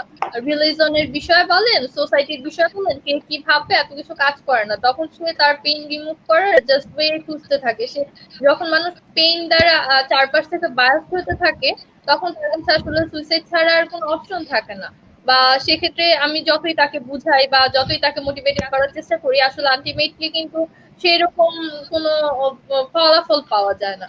তো অ্যান্ড সো সেই ক্ষেত্রে যদি বলতে হয় যে আমরা যদি সুইসাইড থেকে বা এটা এই ট্যাবুটা যদি বা মেন্টাল হেলথ ট্যাবুটা যদি বাংলাদেশ থেকে আমরা রিমুভ করতে পারি, বা মানসিক স্বাস্থ্য সুরক্ষা বা মানসিক স্বাস্থ্য বলেও যে একটা ওয়ার্ড আছে, এটা যদি সবাইকে আমরা ফিল করাতে পারি, বুঝাতে পারি, বা কেউ ডিপ্রেস থাকলে তাকে নন জাজমেন্টাল ভাবে যদি তাকে আমরা ট্রিট করতে পারি, যে মানুষটা ডিপ্রেস সে যদি আমাদের কাছে যদি সেফ ফিল করে, সে যদি তার প্রবলেম গুলো শেয়ার করতে পারে, আমরা যদি নন জাজমেন্টাল হই, আমরা যদি তাকে পরবর্তীতে পার্সোনাল অ্যাটাক না করি, একটা মানুষকে খারাপ টাইমে সে আমাকে যেভাবে যে কথাগুলো বলতেছে, পরবর্তীতে আমরা সেই কথাগুলো ধরে যদি না রাখি, আমরা যদি নিজেরা পরিবর্তন হই, আমরা যদি মানুষকে সাপোর্ট করা শুরু করি, আস্তে আস্তে কিন্তু আমরা সুইসাইডাল এই ইস্যুগুলো কিন্তু দূর করতে পারবো, বা মানুষ কিন্তু আস্তে আস্তে ভালো থাকা শুরু করবে। কারণ আলটিমেটলি আমি এটা আগেও বলেছি যে একটা খারাপ সময় একটা সার্টেন পিরিয়ড জাস্ট থাকে, পরবর্তী মুহূর্তে কিন্তু তখন ফিল করা যায় যে আসলে ওরকম কিছু হয়নি, বা এর থেকে ভালো কিছু আমাদের জন্য অপেক্ষা করে সব সময়। আর সৃষ্টিকর্তার উপর যদি আমরা বিশ্বাস রাখি, তাহলে কিন্তু আসলে সবগুলো খারাপ সময়ের পরে একটা কিন্তু ভালো সময় আসে, হয়তো বা খারাপ সময়টা খুব বেশি দীর্ঘস্থায়ী হয়, ভালো সময়টা একটু কম দীর্ঘস্থায়ী হয়, কিন্তু আলটিমেটলি কিন্তু সবকিছু কিন্তু পরিত্রাণ করা সম্ভব, বা সবকিছু থেকে মুভ অন করা সম্ভব। তার জন্য দরকার যে আমাদের আসলে মন মানসিকতার চেঞ্জ আনা, যে আমরা ডিপ্রেস হতেই পারি, প্রতিটা মানুষ, কোনো মানুষ কিন্তু কনফিডেন্টলি বলতে পারবে না যে আমি আমার লাইফে কখনো ডিপ্রেস হইনি, আমার কখনো ফেলিওর লাগে না, আমি কখনো ডাউন ফিল করিনি। সবাই এটা ফিল করি আমরা আমাদের লাইফে বিভিন্ন কিছু থেকে আমরা ডিপ্রেসড হই। তো সেই ক্ষেত্রে উচিত যে আমাদের সেই মানুষটাকে আসলে বোঝার যে এরকম প্রবলেমে আছে, তাকে একটু সময় দেওয়ার, সে যেন আমাদের সাথে কথা বলতে পারে, সে যেন একটু রিলিফ ফিল করতে পারে, তো তাকে একটু সেফ ফিল করানোর। আর যদি কেউ সিরিয়াসলি সুইসাইডাল ফিল আসে বা সে খুব বেশি ডিপ্রেস থাকে, আমি এটা বারবারই বলবো যে তাকে একটু প্রফেশনালের কাছে তার কাউন্সিলিং দরকার, বা তার আসলে প্রফেশনাল হেল্প নেওয়া উচিত। আর কখনোই মানে এরকম ডিসিশন নেওয়ার আগে আসলে ফিল করা উচিত যে আমার শরীর বা আমার যে আত্মা, এটা কিন্তু just for not for me, এর উপর কিন্তু অনেকের অধিকার আছে। অ্যাজ লাইক আমার বাবা মা আমাকে এত কষ্ট করে পড়াশোনা করাচ্ছে, আমার আশেপাশের মানুষ সবার কিন্তু আমার প্রতি একটা চাহিদা আছে, বা তাদের প্রতি আমার কিছু কর্তব্য আছে। সো আমি কিন্তু ইজিলি নিজেকে এইভাবে শেষ করে দিতে পারি। তো এই বিষয়টা নিয়েও আমাদের তখন একটু ভাবা উচিত। আচ্ছা, ধন্যবাদ। আমরা আমাদের একদম শেষ পর্যায়ে চলে এসেছি। দর্শক শ্রোতা যারা আমাদের সঙ্গে এতক্ষণ যুক্ত ছিলেন, প্রত্যেককে অসংখ্য ধন্যবাদ।